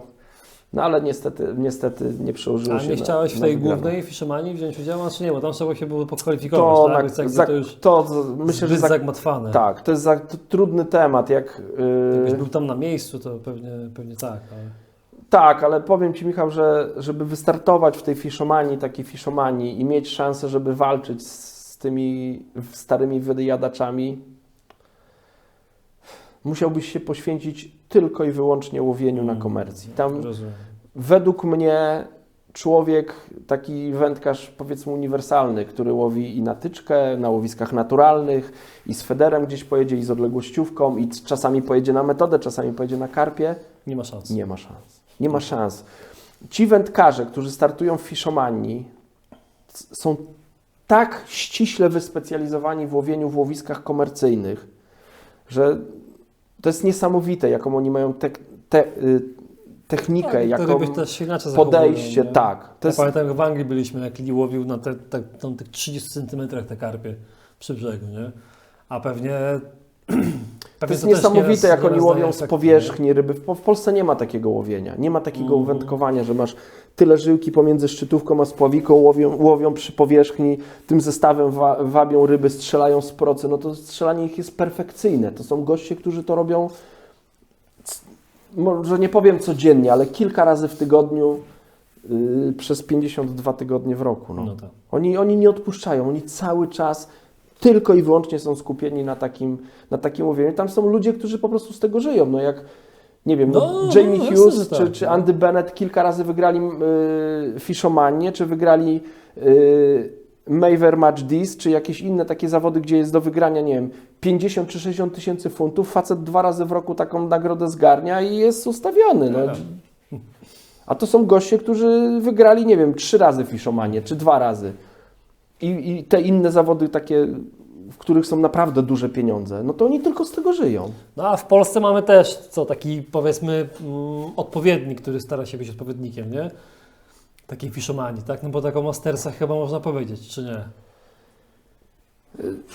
No trochę tak, no to jest taka impreza, gdzie tam 50 tysięcy złotych jest do wygrania, no to jest nadal tam 6 razy mniej niż tam, ale na polskie warunki, no to jest też olbrzymia kasa do wygrania, olbrzymia kasa. Jeśli chodzi o Ja nigdy nie byłem na Mastersach, bo tak się nazywają te zawody, natomiast gdzieś widziałem jakieś filmiki, no to te zawody są zorganizowane z wielkim rozmachem.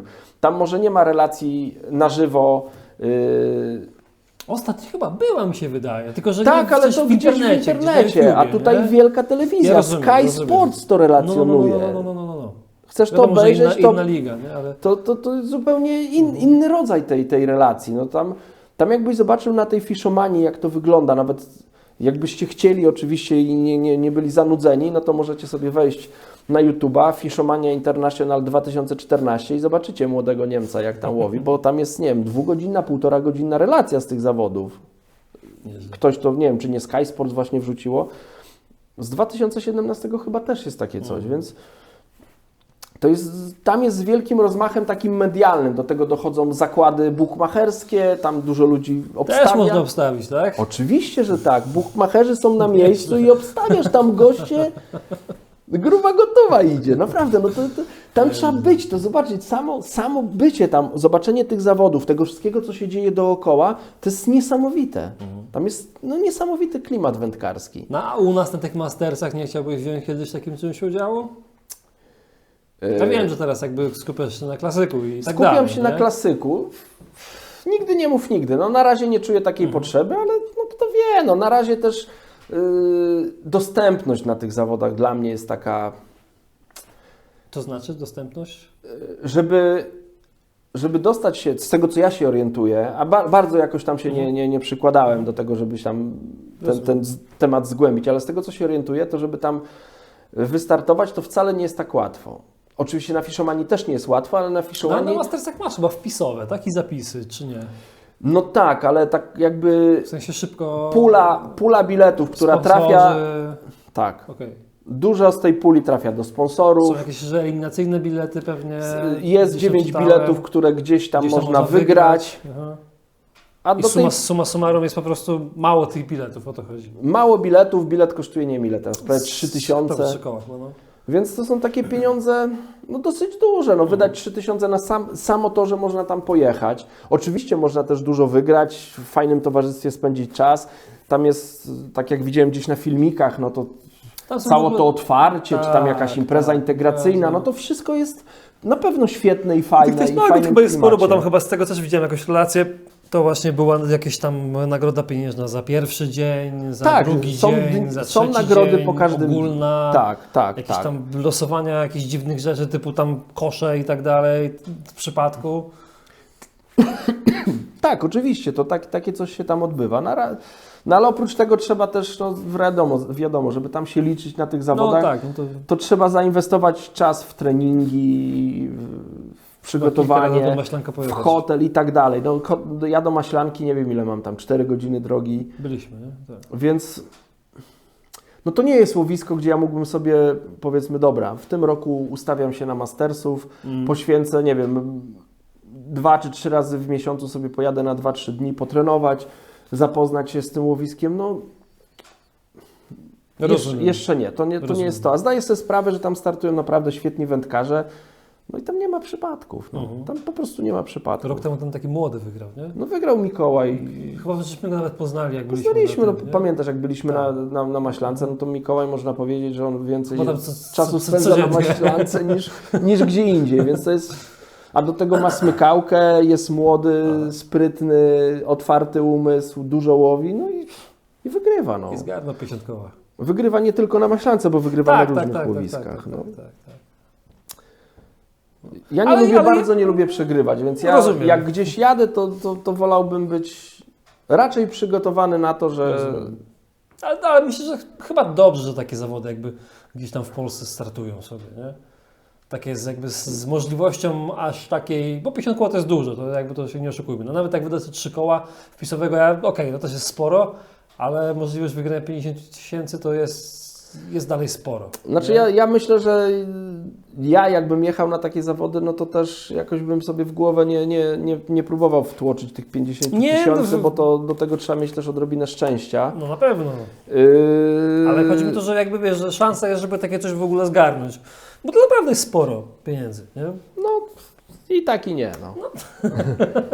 Okej. Nie, no jest sporo, no wiadomo, no dostajesz 50 000, dziękuję, no jest fajnie, przyjemnie, no już można wiele rzeczy za to kupić i... No ale w sumie masz rację, bo jakby tak to policzył jeszcze, że strzelam, tam przyjeżdżam gdzieś z całej Polski i tak jeszcze kilka razy w roku przyjechać. Hotel i Hotel, wyspać, przespać. To w tych 3 kołach chyba hotelu też nie ma. tak. Nie, no to jest samo To jest wejście, samo wejście na łowisko. łowisz No to na tak, to w bilet. sumie jakbyś tak sobie policzył wydatki z całego roku, ciekawe czy by to się gdzieś tam może nie wyrównało, ale... No nie, wyrównać nie wyrównało, no myślę, że tam Sporo w dyszce spadłaby, byś się tak. zmieścił, nie? No ale to jest według mnie duży nakład, no. Ja wolałbym, jakbym miał wydać 10 000 na zawody, to wolałbym rodzinę zabrać na wakacje i z nimi spędzić ten No czas. tak, Bo- tak. Wkład jest spory. Bo to nie jest, Inna to sprawa, nie jest gdybyś rodzaj gdybyś tam był wędkarstwa. na miejscu, nie? To pewnie też inna Tak, sprawa. tak, tak. Jakbyś, nie wiem, miał pół godziny na łowisko, godzinę na łowisko, tak, cokolwiek, albo był tam na miejscu, no to wtedy jeszcze można pomyśleć, bo to jesteś w stanie być tam w miarę często.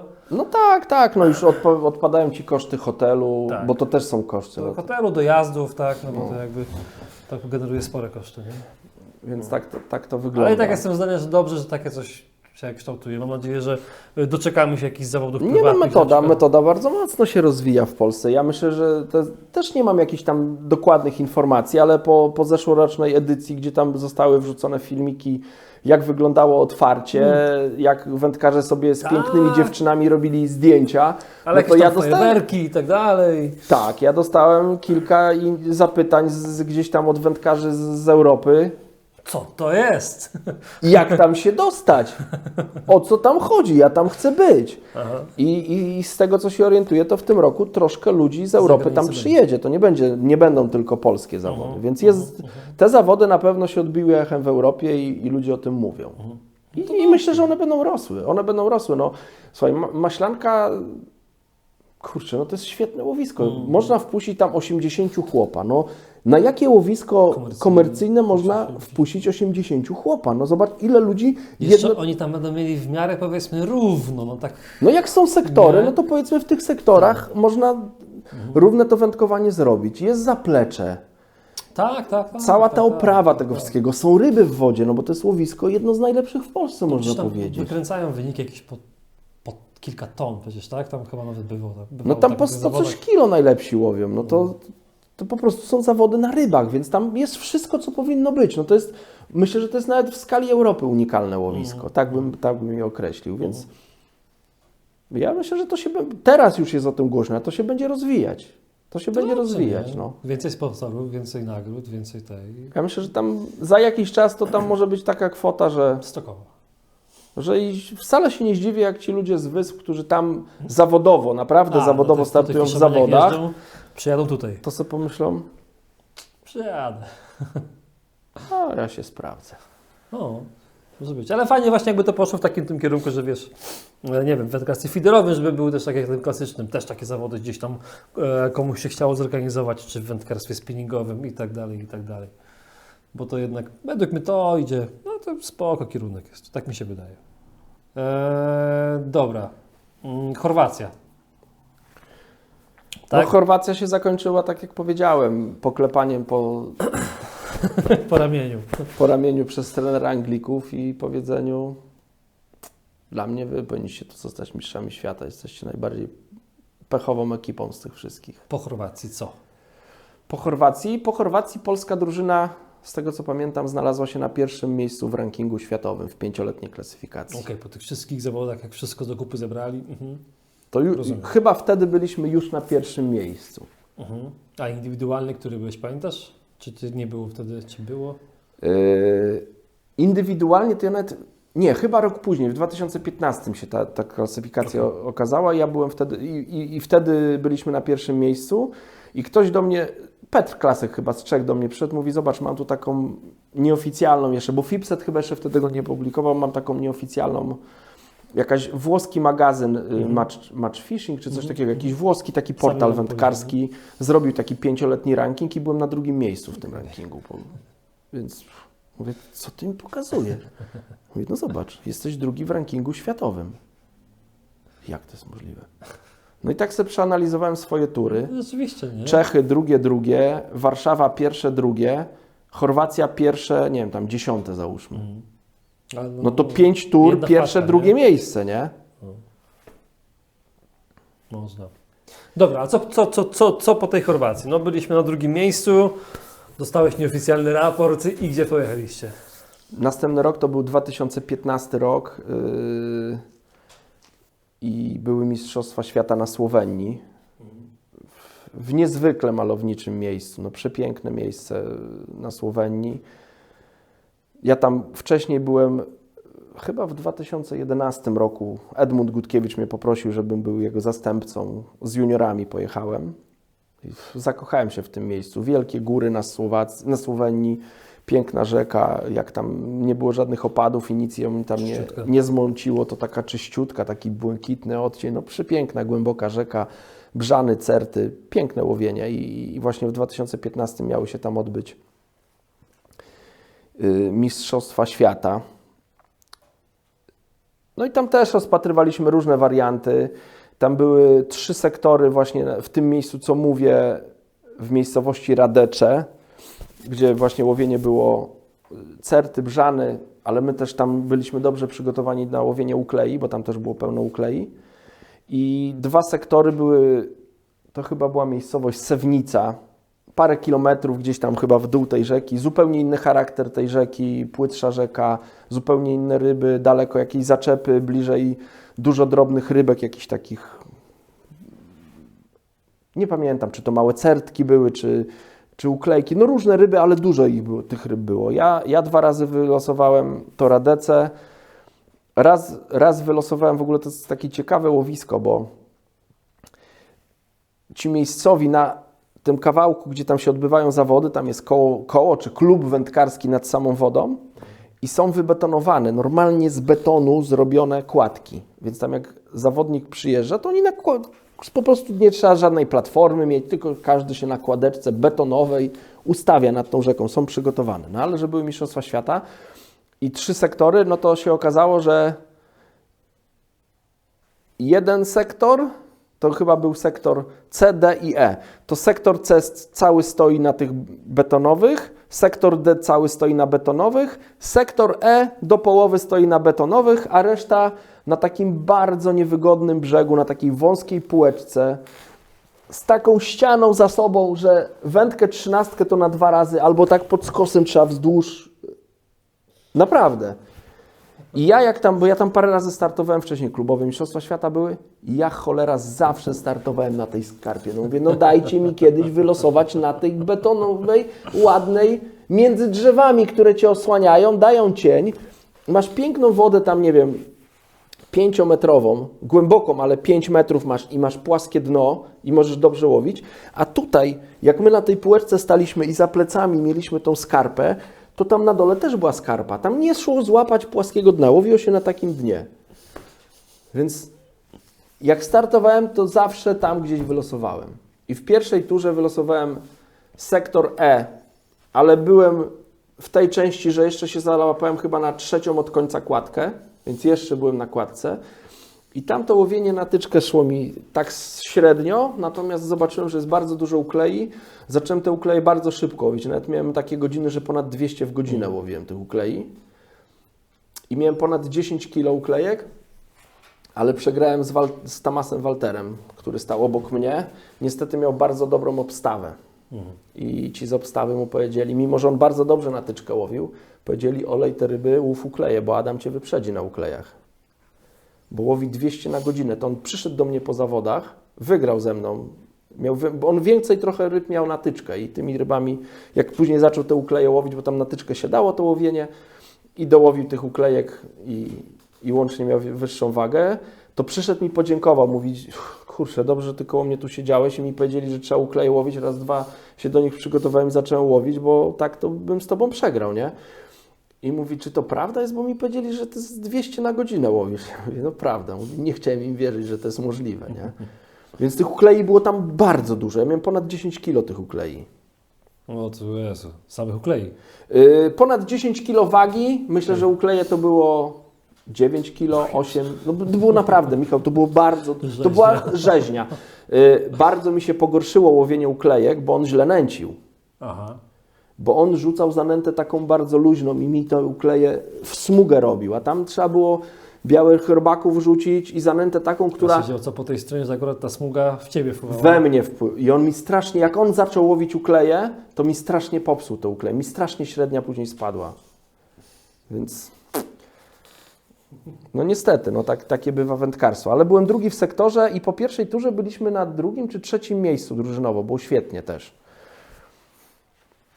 Chłopaki świetnie tam właśnie w tej Sewnicy też łowili te drobne rybki i byliśmy wysoko wtedy.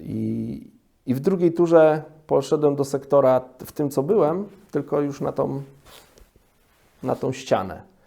No i na tej ścianie niestety poległem, ale tam popełniłem, tak jak sobie po latach zastanawiam się, to popełniłem błąd, bo tam mieliśmy wypracowane, że tam trzeba było bardzo często donęcać. I donęcaliśmy z ręki. Rzucaliśmy zanętę ręką. Co było dla mnie na tej ścianie dosyć wygodne, no bo kubeczkiem manewrując, gdzie musiałbym ten kubek wzdłuż prawie sąsiadowi w stanowisko wędką wjeżdżać albo na 2 razy odpinać tą tyczkę, no to mało tego, ja tam miałem z 7 czy 8 metrów gruntu. Więc ja praktycznie 3 elementy odpinałem. Jak holowałem rybę, to taką wielką lagą, długo musiałem te ryby holować. Więc naprawdę, no takie bardzo trudne, nawet fizycznie bardzo trudne łowienie było. I uklei tam nie było, bo ta skarpa, która była, tworzyła cień na wodzie, tam uklei nie podchodziły. Tych ryb tam na tej tyczce też za bardzo nie umiałem złowić, ale cały czas donęcałem. No i przyszedł taki moment, że to łowienie mi tak bardzo nie szło, że mówię, kurczę, muszę sprawdzić te ukleje. No w tej pierwszej turze te ukleje dały coś, więc muszę przejść na te ukleje. I jakieś pół godziny, 40 minut poświęciłem na łowienie uklei. Coś tam złowiłem, ale to była jakaś tam strata czasu. I wróciłem do tyczki. I w tym czasie, to później sobie tak przeanalizowałem, w ogóle tam nie donęcałem. I tam mi się ustawiły certy. Piękne certy zacząłem łowić. I jak te certy zaczęły mi brać, jedną podebrałem, drugą, no mówię, trzeba donęcić. I pamiętam, jak robiłem kulę, no bo tak mieliśmy ustalone, że donęcamy praktycznie co tam 2 przypłynięcia donęcamy. Robiłem kulę i zacząłem tą kulę rzucać i trener wtedy z góry stał na tym wale, nie donęcaj! No ale to już było za późno. Ja sobie popsułem wtedy łowienie. Jedną kulką. Myślę, że po prostu gdzieś ta kulka, nie Okej. wiem, czy gdzieś mogła się pół metra przesunąć. Mhm. I to było, coś tam złowiłem. Ja miałem tam, nie wiem, 7 czy 8 kilo, ale mój sektor wygrało chyba 14. I byłem chyba wtedy 9 w sektorze, a 1,5 punktu przegraliśmy brązowy medal. Czy 11 byłem. Wystarczyło być na 9 miejscu. To było parę tych certek, 3-4 certy i byłby medal, więc to były drugie po Hiszpanii zawody, gdzie no ja się rozsypałem po tych zawodach. Kurde, jak No, ja... ale znowu w czubie, no tak, 4 miejsce.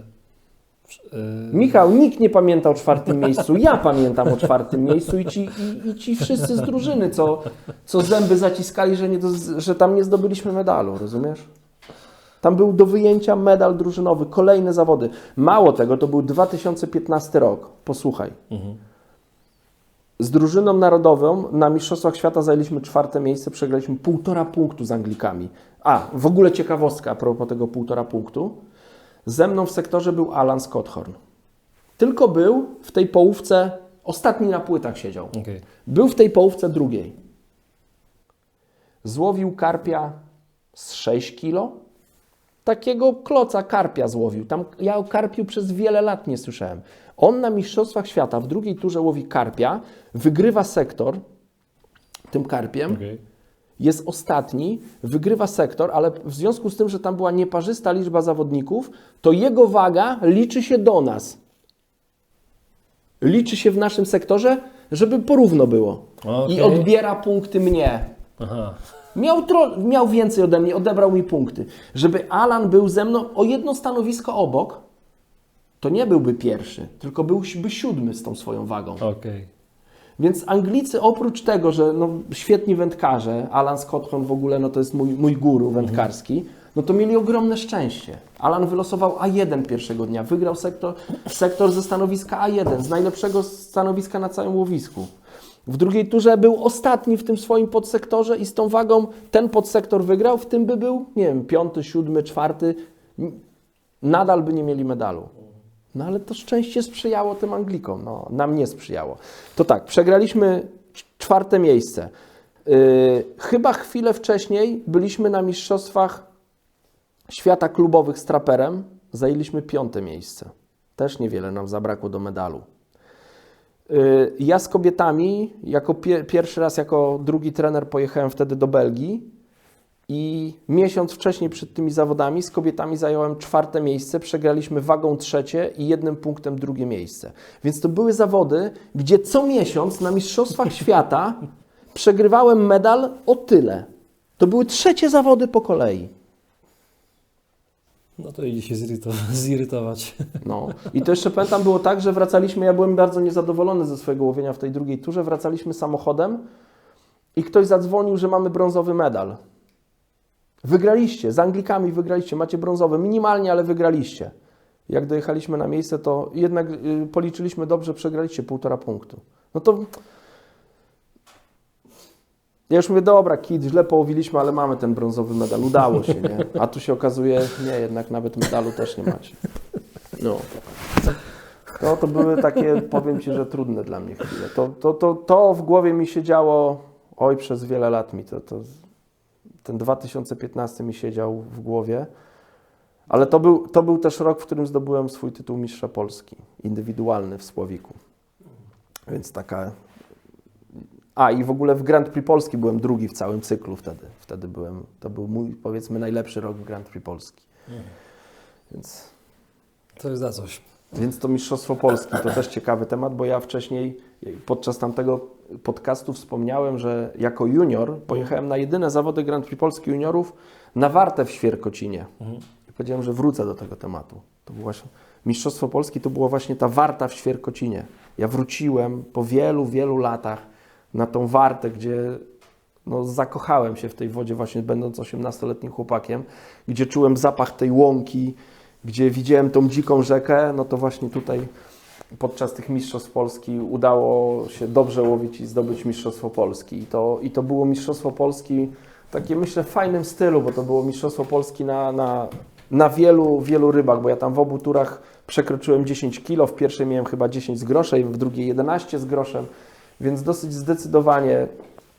zdecydowanie te zawody wygrałem. Łowienie na tyczkę, pamiętam, obie tury opędziłem jednym zestawem. W pierwszej turze najlepiej mi się łowiło 8-gramowym spławikiem Edmunda Gutkiewicza, takim płaskim dyskiem. I na drugą turę sobie ten zestaw, w związku z tym, że tyle ryb na niego złowiłem, to pamiętam, na drugą turę sobie jeszcze raz na tym samym spławiku zrobiłem zestaw i drugą turę też tym samym spławikiem sobie obłowiłem i to dało dobry rezultat. Wtedy pamiętam, dużo wędkarzy tam trenowało przed tymi zawodami i tak jak na wielu łowiskach, to łowisko właśnie w Świerkocinie się zmieniło, no bo na treningach wędkarze łowili na białe robaki, na pinki i zakładali to na haczyk, nawet na czwartkowym treningu to była najlepsza przynęta. Natomiast na zawodach, to ja już na zawodach do tego doszedłem, że najlepszą przynętą są 3-4 ochotki. 3-4 ochotki, a do donęcania glina z jokersem. I to musiała być glina taka, która nie mogła być z szarym klejem. Ta glina to była rzeczna glina, ale musiała mieć taką konsystencję, żeby po opadnięciu na dno od razu odpuściła. I to wabiło w łowisko krąpie, więc trzeba było 2 takie kuleczki tam podać, odłowić 2-3 krąpie, znowu podać i znowu odłowić i cały czas tak donęcać, odławiać. Oczywiście odpowiednio podać zestaw z tymi ochotkami na haczyku. Jak tam na haczyku były białe robaki, to w ogóle tych krąpi to nie interesowało. Między tymi krąpiami trafiały się duże jazie i leszcze. 2015, tak? Słowacja, Słowenia. Słowacja, Słowenia i z kobietami Belgia. Okej. Dobra, do kobiet jeszcze przejdziemy. Jakby chciałbym zamknąć ten temat już z Pławika, bo jakby tutaj trochę tych i mistrzostw świata i Europy, no trochę tego się działo, nie? Tak, ja o mistrzostwach Europy nie wspominam, ale ja w każdym roku też startowałem na mistrzostwach Europy. Te mistrzostwa Europy to nam jakoś gorzej szły. Tam już jakieś tam... Też były takie, że mieliśmy dobre starty, ale tam jakoś to gorzej wychodziło. No i startowałem też w klubowych, więc były takie lata, że ja 3 razy startowałem w mistrzostwach świata i Europy w jednym roku. Dlatego mówię, że w moim życiu, no myślę, że kilkanaście albo ponad 20, jakbym zliczył, to takich imprez było. Może kiedyś jeszcze je tam poruszymy podczas rozmów, no ale na razie skupmy się na tych mistrzostwach świata. Więc które były, co było dalej? Bo zostały jeszcze ze 3 pewnie, nie? W tej Tak, karierze słowikowej. to można powiedzieć taki skończył się beztroski czas w moim życiu, bo w 2016 mój tata zachorował na nowotwór i było źle.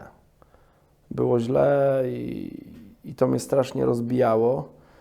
Więc 2 lata później było walki o to, żeby tata jakoś tam funkcjonował, to już nawet o powrót do zdrowia to już nawet nie było szans, tylko powrót, żeby jakoś tam godziwie te ostatnie swoje lata spędzał. No i to taki był dla mnie prywatnie bardzo ciężki czas. To na pewno się też odbiło na moich startach w zawodach. Ale jeszcze na Mistrzostwa Świata jeździłem. Chyba w 2018 ostatni raz pojechałem na Mistrzostwa Świata. W 2016 jeszcze pojechaliśmy, pamiętam, to były zawody w Bułgarii. Ja tam Z historią czy bez historii? Pierwsza tura dla mnie była trudna. Wylosowałem, nie chcę mówić najgorsze miejsce na brzegu, ale tak to troszkę odbieram. To był tor regatowy w Płowdiw, bardzo dobrze dostępny brzeg. Przez cały tydzień jak tam łowiliśmy, a łowiliśmy głównie odległościówkami, nie było problemu z zarzucaniem odległościówki. W pierwszej turze przychodzę na stanowisko, za chwilę wchodzę i za 2 godziny łowimy, a ja mam nad sobą wielką gałąź. I się zastanawiam, jakim cudem ten, kto tu wcześniej trenował, przez cały tydzień nikt tej gałęzi nie uciął. No nie masz możliwości, żebym zarzucił zestaw. Więc ja czas, który powinienem poświęcić na przygotowanie łowiska, na wygruntowanie, to poświęcałem, jak tu przerzucić jakąś linkę, żeby tą gałąź jakoś tam złamać. No to już mnie to wybiło z całego tego rytmu, więc tą pierwszą turę to nie było dobre łowienie w moim wykonaniu. Natomiast w drugiej turze tam się troszkę tak otarłem o zwycięstwo w sektorze. Byłem drugi w sektorze i no to już było dobre łowienie. To było fajne łowienie na odległościówkę. Łowiłem karasie, karpie, ale łącznie dla nas, jako dla drużyny, to było takie słabe zawody. To były jedne z najsłabszych dla naszej drużyny zawodów na Mistrzostwach Świata, co nadal chyba jeszcze nas utrzymywało na pierwszym miejscu w tym 5-letnim rankingu jako drużyna polska.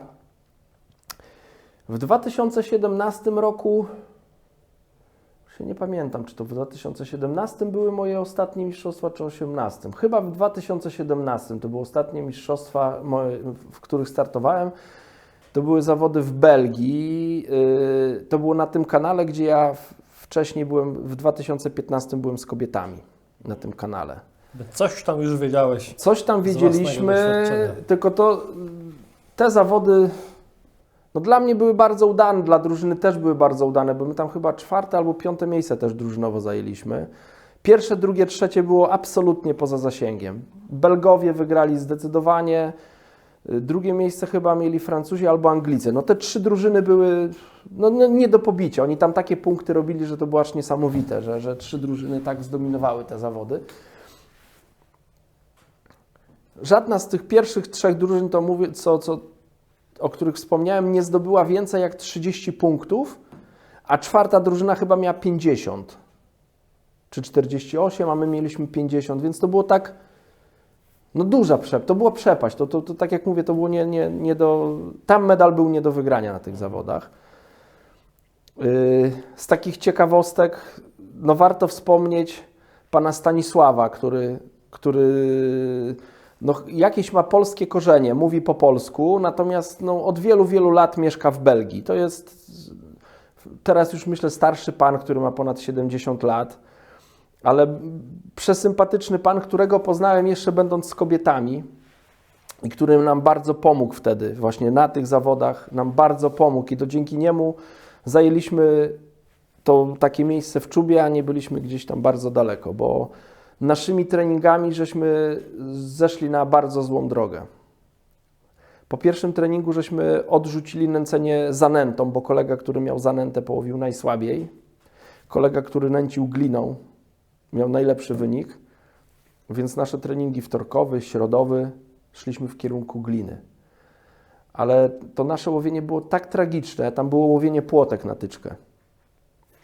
było tak tragiczne, byliśmy tak beznadziejni, że ja po środowym treningu tak sobie pomyślałem, Niemiec, co ty tutaj odpierniczasz? No? Robisz to, co wiele lat temu, 10 lat wcześniej zrobiliśmy na Węgrzech, żeśmy się motali z tymi zanętą, spinkami i jesteśmy w czarnej dziurze. No. Trzeba diametralnie coś zmienić. I pamiętam właśnie po środowym treningu przyszedł do nas pan Stasio i ja go zacząłem go pytać. Panie Stasiu, pan tutaj łowi, jak wy tutaj łowicie? No my to łowimy zanętą, do tej zanęty się dodaje jokersa. Bardzo ważne, żeby dodawać odchody gołębie. Dodajecie odchody gołębie? Ja mówię, oczywiście odchody gołębie, no mamy odchody takie suszone, zalewamy wrzątkiem. On mówi, się nie nadaje, wy musicie mieć świeże odchody gołębie. Jak świeże? A skąd my mamy je wziąć? No teraz to już znikąd. Mówi Belgia i Francja. Belgowie i Francuzi na każde zawody, gdzie się łowi płotki, dodają odchody gołębie. To jest podstawowa rzecz w zanęcie. Nie możesz łowić w Belgii albo we Francji bez odchodów gołębich. To jest podstawowy składnik. Ja mówię, no ale jak, ale skąd? On mówi, no każdy dobry zawodnik, szanujący się, zna jakiegoś gołębiarza, który karmi te gołębie w odpowiedni sposób, bo tam są jak tacy fani hodowli gołębi, karmi w odpowiedni sposób. My wiemy, że na przykład, nie wiem, w lutym czy w marcu, gdzie te gołębie przebywają dużo czasu w gołębniku, one mało z siebie zrzucają piór i wtedy te odchody są najlepsze. Wtedy my przyjeżdżamy do takiego gołębnika, wybieramy te odchody gołębie, mrozimy już w odpowiednie porcje i przed zawodami po prostu je rozmrażamy. Ja mówię, no tak, panie Stasiu, ale co my teraz mamy zrobić? Możemy gdzieś to w sklepie wędkarskim kupić? Czy to jest w ogóle do dostania?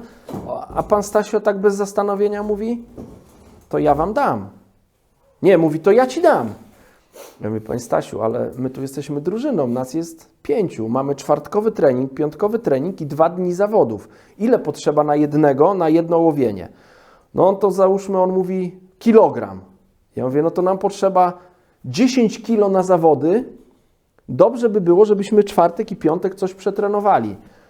A Stasio tak se policzył, do końca zostało mi tyle i tyle zawodów, tu parę razy nie byłem, to ja ze 12-13 kilo będę mógł wam dać. No to już byliśmy w domu. Po tym treningu w tajemnicy, no bo on mówi tylko w tajemnicy, żeby ci Belgowie się nie dowiedzieli, bo on z nimi startował w zawodach, że ja wam cokolwiek tu podpowiedziałem, pomogłem. Panie Stasiu, sorry, wydałem pana. Mam nadzieję, że nikt z Belgii nie będzie tego oglądał. Jak będzie, to nie zrozumie. Pojechaliśmy do pana Stasia i on tam takie zamrożone, takie, nie wiem jak to powiedzieć, takie płaskie zamrożone kupy gołębi nam dał. Tego było pełno, no 13 kilo tego, żeśmy zabrali ze sobą. I co ciekawe, no tak jak ja mówię o tym, że używaliśmy do zanęty odchody gołębie, no to ktoś sobie może pomyśleć, no faceci się, dorosłe chłopy barali się w gównie, za przeproszeniem. Ale ja byłem zdziwiony, że te odchody gołębie w ogóle nie śmierdziały. One miały taką papkowatą konsystencję, jak to się rozmroziło. Było trochę piórek w tym, ale to myślę, że wiele osób jakby nie wiedziało, co to jest, to by nie powiedziało, że to są odchody gołębie. Taka jakaś papka, taka gruboziarnista zanęta i to trzeba było po prostu przetrzeć przez sito, tym nawilżyć zanętę ile się da i do tego później jak trzeba było dodalać wody, to się dolewało wody. Całe zastosowanie odchodów gołębich.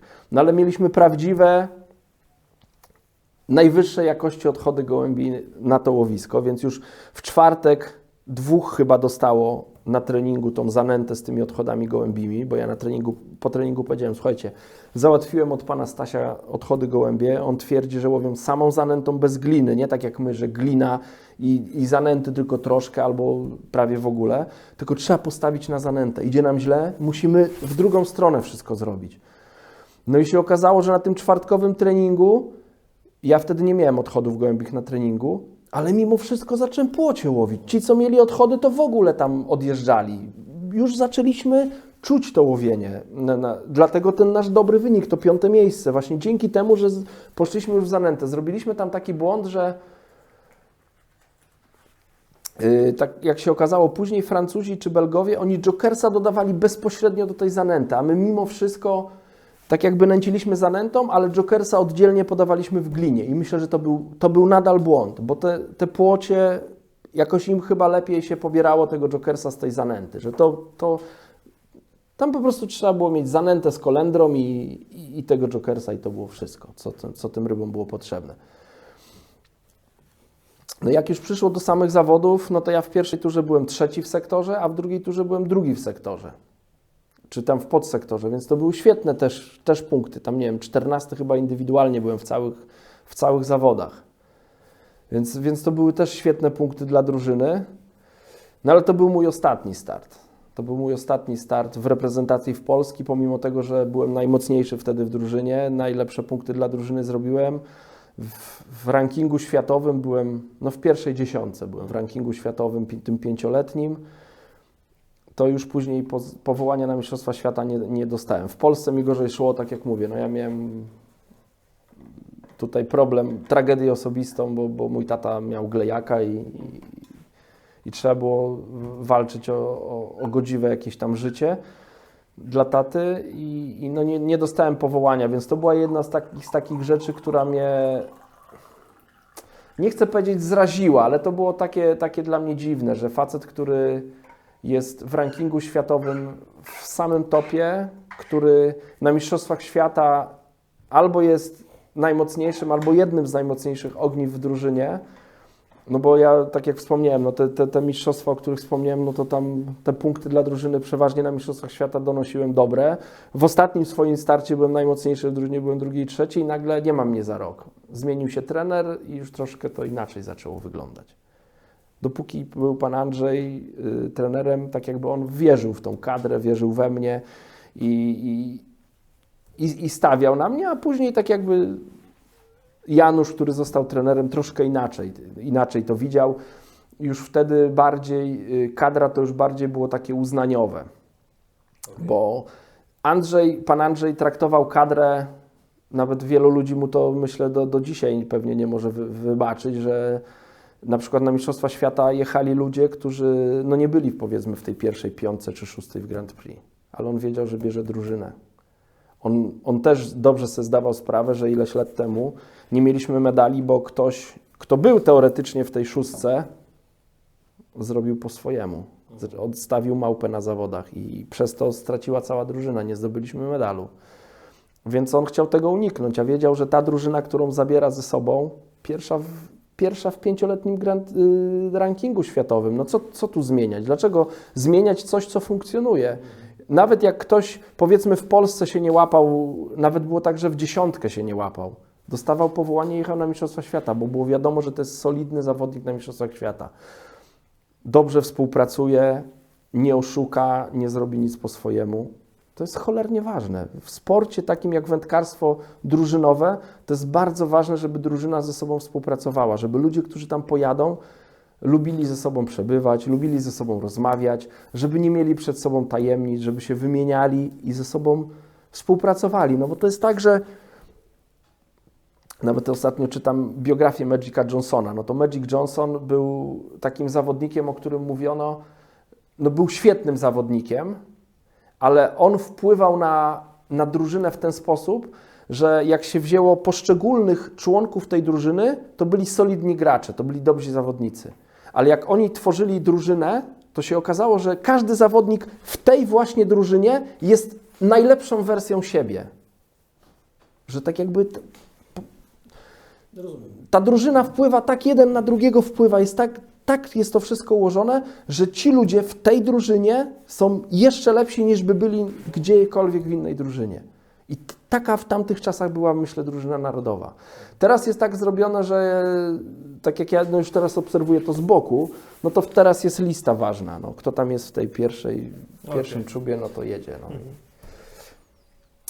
Oczywiście, no to patrząc na to nagrodowo, no to ktoś może powiedzieć, no tak powinno być, ale ja patrzę na to troszkę szerzej i uważam, że tu nie powinno być nagród. To, że nawet byłeś 2., czy 5., czy 3. w Grand Prix Polski, czy 1., dostajesz nagrodę za to, że byłeś pierwszy, jesteś pierwszy na liście. Natomiast jeżeli jesteś egoistą, czy jeżeli nie umiesz współpracować, nie masz chęci, żeby współpracować z drużyną, no sorry, jak ja bym był trenerem, to bym się nie zawahał takiego człowieka pominąć, no bo ja jako trener bym odpowiadał za wynik.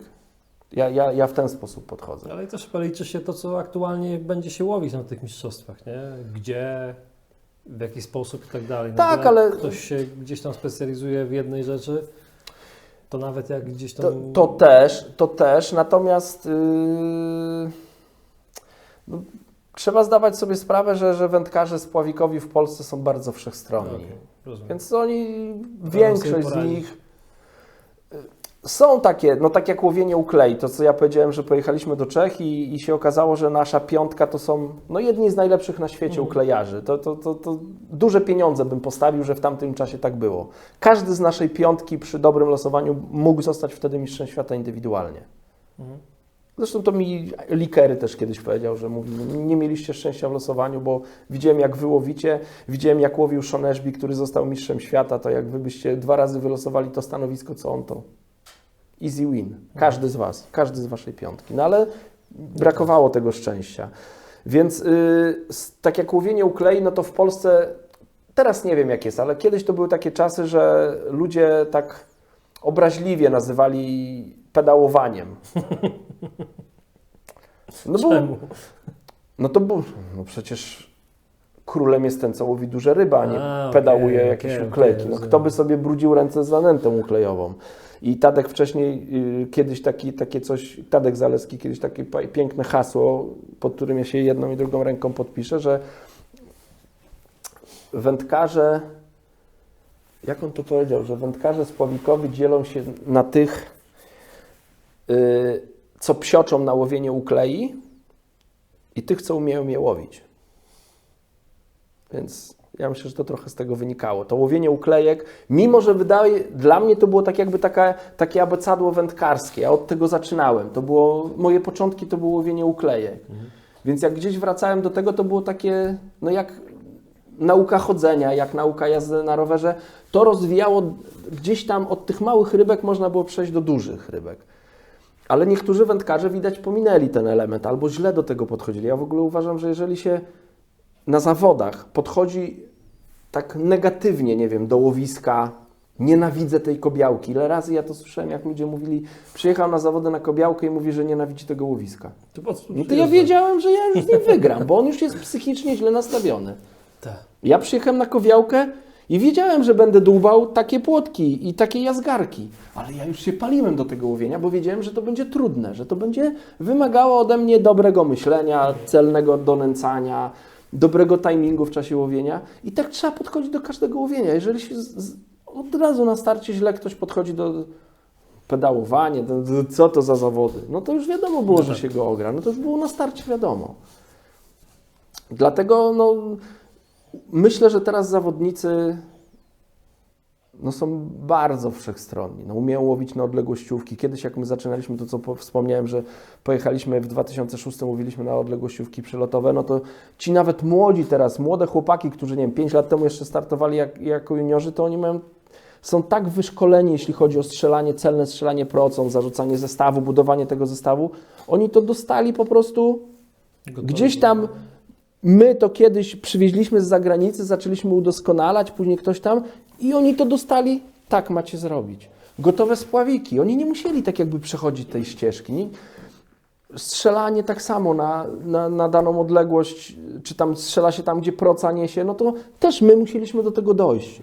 Tutaj zostało to przekazane dalej. Tak jakby przez te naście lat dostęp do tej wiedzy takiej powiedzmy tajemnej jest powszechny. To jak ktoś chce, to ma tą wiedzę po prostu. To tak jest.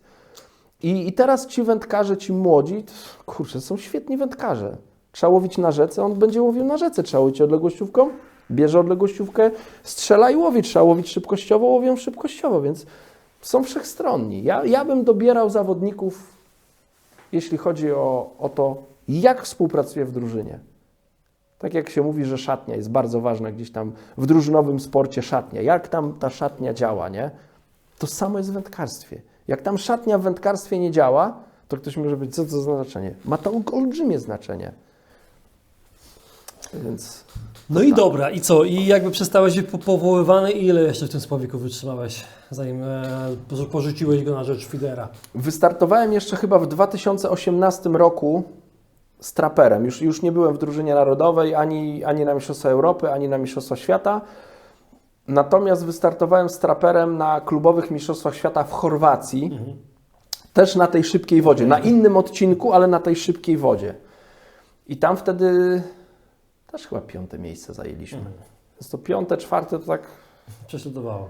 Jakby dawali takie jakieś tam drewniane medale, to tu bym przyszedł z takim kopcem 4., 5. miejsc i mogliśmy tutaj spalić w tym kominku te drewniane medale, no ale nie dawali wtedy. Wiele tego było, uwierzcie mi. I te zawody chyba też były takie przełomowe. Ja wtedy, pamiętam, z siebie byłem zadowolony, no bo w pierwszej turze byłem na takim słabe miejsce miałem do łowienia na tyczkę i słabe miejsce miałem uklejowe. Tam u mnie w tym podsektorze akurat uklejami dobre wyniki robili, a ja miałem dużo kamieni na tym stanowisku, takie trudne miejsce do łowienia uklei. Jakoś tam sobie nie potrafiłem poradzić. Zresztą tam w drugiej turze też chyba sobie ktoś nie poradził z tymi uklejami. Natomiast w drugiej turze już wylosowałem takie, myślę, że to było bardzo znowu dobre stanowisko, bo tam widziałem kątem oka w pierwszej turze to było ode mnie jakieś 5-6 stanowisk obok w sektorze. Tam wędkarz z Rumunii chyba był i miał duże ryby na tyczkę. I ja też miałem duże ryby. Ja wtedy złowiłem chyba 2 leszcze i brzane, do wagi dałem i to ważyło 6 kg. I w tym leszcz to myślę, że ze 3 kg ten leszcz ważył jeden. To był drugi wynik w sektorze. Więc mój ostatni start w Mistrzostwach Świata drużynowych to było 3. i 2. w Belgii. Później pojechałem na te Mistrzostwa Świata. W pierwszej turze jakiś tam słaby wynik, nie wiem, poza 10 byłem. Drugie miejsce to był mój ostatni wynik w spławiku na Mistrzostwach Świata. Tak zakończyłem swój start. No i Niestety Likery i Alan Scotthorn chcieli mi bić po tych zawodach, bo ja byłem z Lee w sektorze. Lee był 3. wtedy, 1 oczko za mną i oni o 1 punkt przegrali Mistrzostwo Świata. No i myślę, że jakby do tematów feederowych, tych jakby dalszych odnośnie zawodów i tak dalej, przejdziemy sobie innym razem, bo to tak dobrze, po co te tematy mieszać, nie? Będziemy się jeszcze widzieć nie raz, tych podcastów myślę będzie więcej, więc sobie na spokojnie tam zrobimy. Ale ja jeszcze mam jakby, bo Ty również byłeś w tym czasie, co startowałeś w Spławiku, to również byłeś trenerem. Byłeś trenerem juniorów i kobiet. No trenerem to może za mocne Okay. słowo, chociaż tak naprawdę to pełniłem taką funkcję, no bo ode mnie zależało, jak wyglądają treningi, kto co łowi, jaka jest strategia na zawody, ja się tym zajmowałem. Nie zajmowałem się logistyką w sensie taką, żeby iść do PZW, zebrać stamtąd pieniądze, rozliczyć się z kwitów. Ja powiedziałem, że ja się tym nie będę zajmował. Moja głowa pracowała. Ja codziennie siadałem, rozpisywałem treningi. Ty robisz to, ty robisz to, ty robisz to. Zbierałem wnioski od dziewczyn, bo dziewczyny bardzo fajnie współpracowały, więc No to i tak dobra, to i jakby wyglądało. mówiłeś, że byłeś na jednych mistrzostwach z Belgii, tak? Z dziewczynami, to już mówiłeś. No i co? I byłeś na jednych z juniorami i na jednych jeszcze z kobietami? Tak. Z kobietami byłem 2 razy, 2015-16 i z juniorami w 2017. Jak powiedziałem, zrezygnowałem ze startów z kobietami. Po Mistrzostwie Świata to wtedy w 2017 jeszcze dałem się namówić na juniorów, bo tam startował Mateusz Turek, brat Krzyśka. To był jego ostatni rok startów chyba.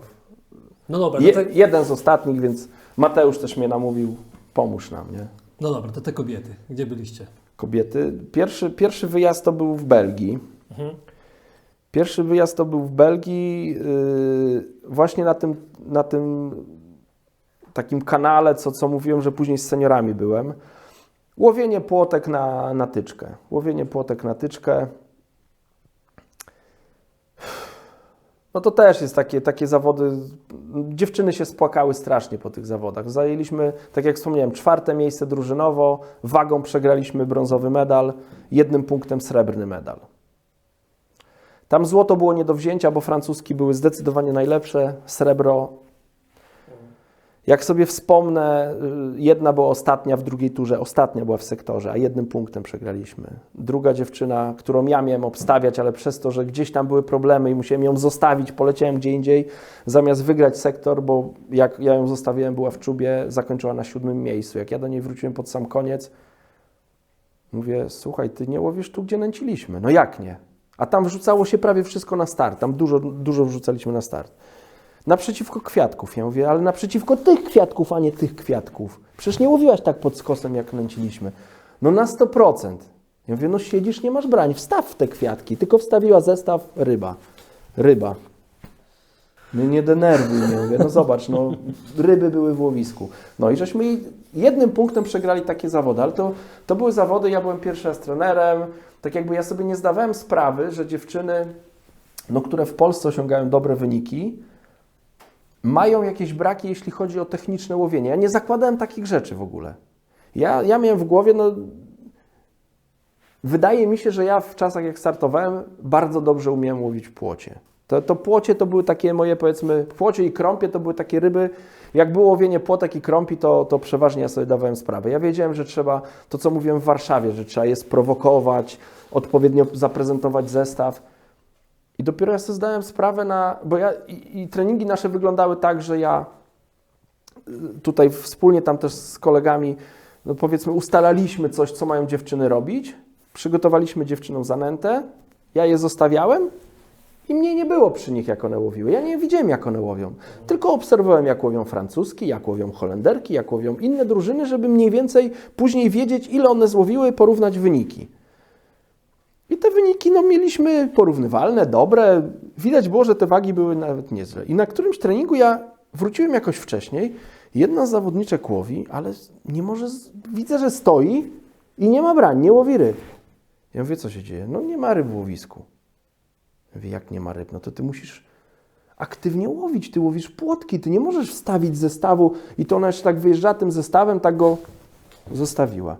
Mówię, jak łowisz płotki, to od momentu wyjechania zestawu, jak już go wkładasz do wody, ty go wkładasz do wody. Ty go już od góry prezentujesz. Musisz ładnie go włożyć ten zestaw, poczekać, aż ten spławiczek się ustawi w ostatnim momencie, później gwałtownie puścić, żeby ten przypon ładnie opadał. To musisz wyczuć, w którym momencie, żeby ta płotka w tym... Płocie ci pływają najprawdopodobniej nad dnem, więc musisz doprowadzić do tego momentu, na chwilę się zatrzymać, żeby ta płotka, która jest w miarę najedzona, ochotka,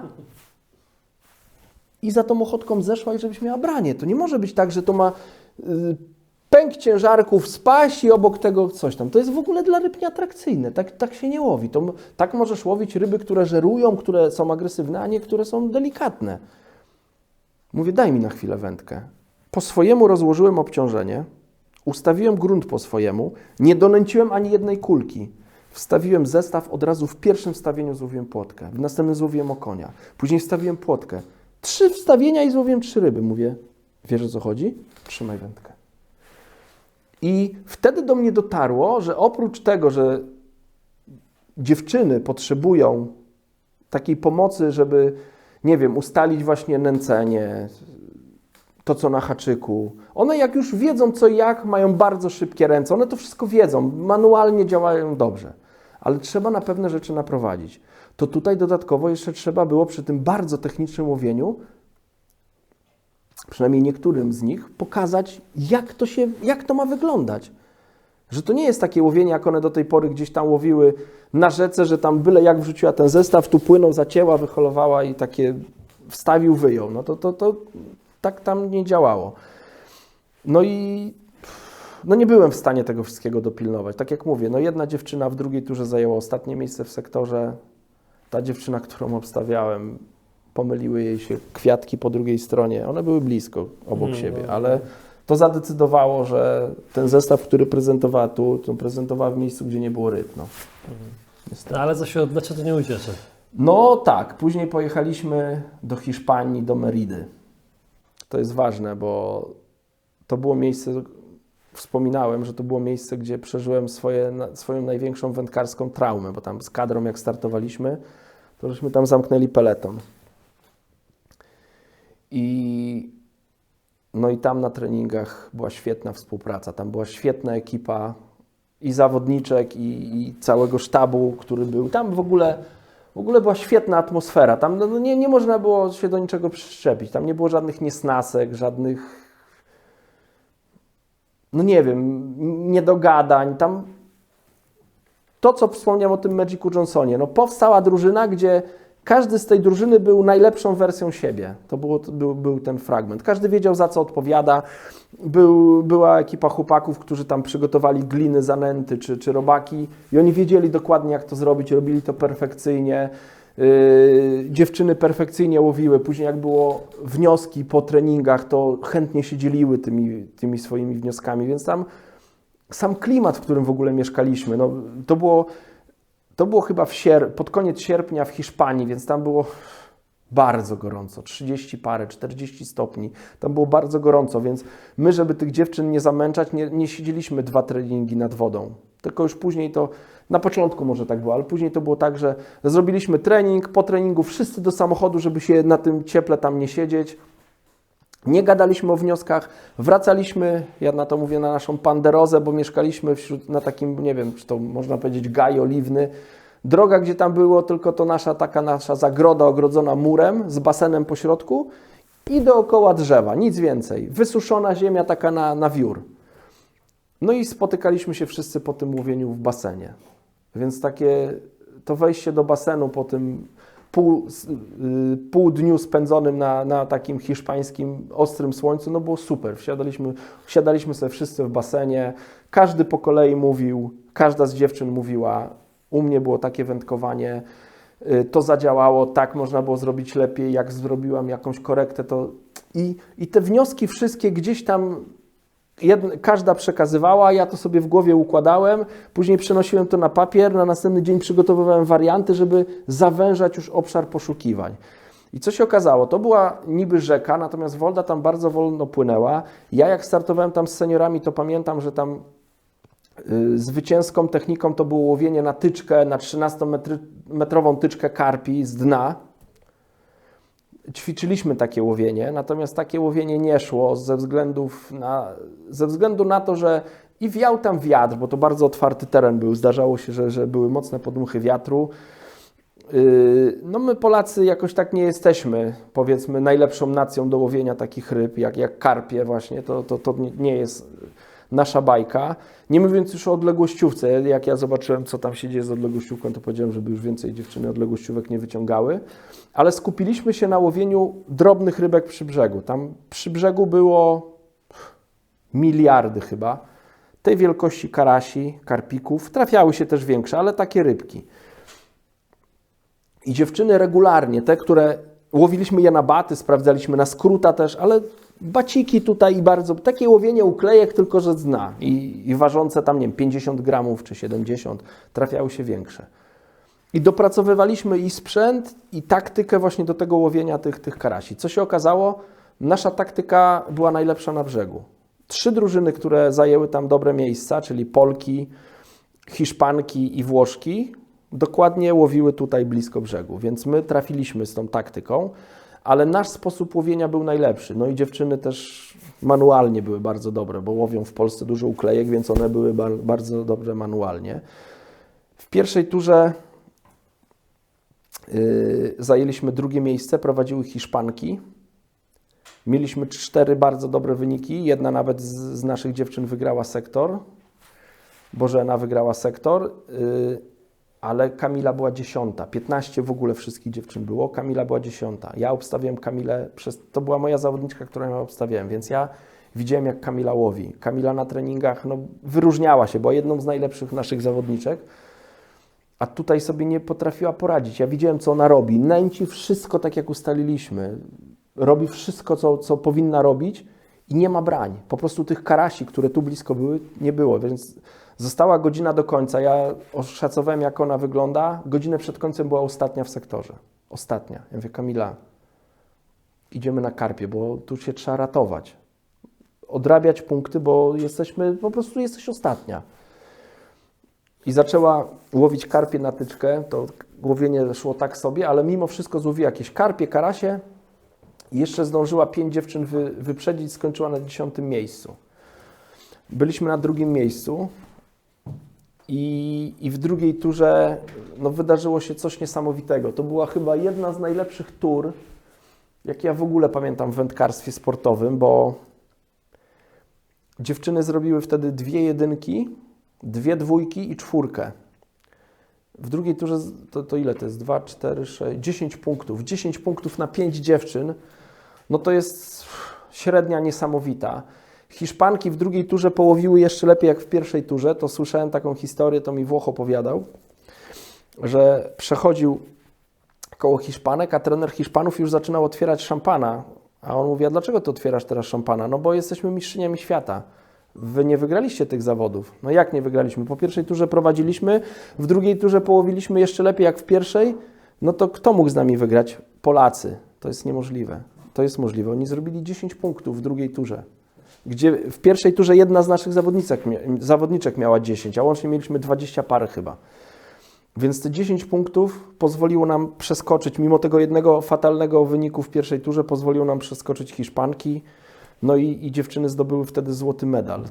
To było niesamowite, finisz był niesamowity i no bardzo satysfakcjonujący dla mnie jako człowieka, który tam odpowiadał za taktykę, ale tam i dziewczyny no świetnie łowiły, całe grono ludzi, które wspomagało, dobrze działało, ale też dziewczyny bardzo fajnie działały, bo na przykład mieliśmy też taką taktykę, że łowimy blisko te rybki, ale nie zapominamy o tyczce. Raz na godzinę dziewczyny miały odłożyć łowienie tych małych rybek i donęcić na tyczkę. I w drugiej turze myślę, że to zadecydowało, ten drobny szczegół zadecydował o tym Mistrzostwie Świata, że żeśmy w każdym sektorze z tymi Hiszpankami i Włoszkami wygrali, że ktoś mówi, ty Adam, a może zrezygnować z tego łowienia na tyczkę? Przecież i tak nie będziemy na tyczkę łowić. Walczymy o najwyższe cele.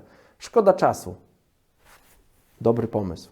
To jest dobry pomysł. Dziewczyny, nie donęcajcie tyczki, nie traćcie czasu, bo dziewczyny narzekały po każdym takim donęceniu, że jak przestają donęcać te karasia, to wyglądało tak, że one łowiły i cały czas donęcały. Cały czas kulką trzeba było tam donęcać. Więc jak musiały tam donęcić, to musiały wędkę odłożyć, tu nie donęcać. Zanim zrobiły kulki i tam ze 2-3 kulki wyjechały na tą tyczkę, no to mijało parę minut, a tu było łowisko zaniedbane. Więc jak pominęliśmy ten aspekt, że te 2 czy 3 razy w ciągu tury one nie wyjechały na te parę minut, złowiliśmy ekstra ileś karasi i nie odpuściły dziewczyny tych karasi ze swoich stanowisk. To one w drugiej turze to najlepsze wyniki tam ponad 17 kg na tych karaskach robiły, gdzie na treningach robiły 12 kg, to już były dobre wyniki. 17, 16 na zawodach w tej drugiej turze, no to były wynik wow. Jak ja widziałem, jak one wyjmowały te siatki z wody, no to sam byłem pozytywnie zaskoczony, że aż tyle tych ryb można było złowić. No więc to był niesamowity moment i niesamowity był bankiet. Dla tych, co nigdy nie byli na takich mistrzostwach, to chyba największą nagrodą dla zwycięzców jest bankiet. A ten bankiet, który odbył się w Hiszpanii, był, no dla mnie to był w ogóle wyjątkowy, jedyny, niepowtarzalny. Dlaczego? Wyobraź sobie taką sytuację. Jest przepiękny, niedzielny wieczór w Hiszpanii. Wszędzie słychać odgłosy jakichś takich, ja nie wiem jak to się fachowo nazywa, chrząszczy czy jakiś cykad, tak. Cały czas takie coś słyszysz. Jest gorąco, ale to słońce takie żarówiaste, takie aż złote, nie wiem, pomarańczowe, chowa się za horyzont. Już się robi troszkę chłodniej. Przyjeżdżamy pod hotel. Jest basen elegancki. Przy hotelu jest pięknie wystrzyżony trawnik. Na tym trawniku on jest zadbany, bo on jest regularnie podlewany, przystrzyżony. Na tym trawniku z rzadka są jakieś palmy. Między tymi palmami na tym trawniku ustawione są stoliki, okrągłe stoliki, nakryte białym obrusem. Na tym obrusie jest elegancka zastawa, szklaneczki, kieliszki, białe talerzyki. I jak tam wchodzimy, tylko słychać takie odgłosy, jak ludzie, szczęśliwi ludzie biesiadują. Ktoś z kimś rozmawia, ktoś tam puknął o szklankę. Taki klimat takiej wieczerzy. I my wchodzimy i nagle robi się cicho.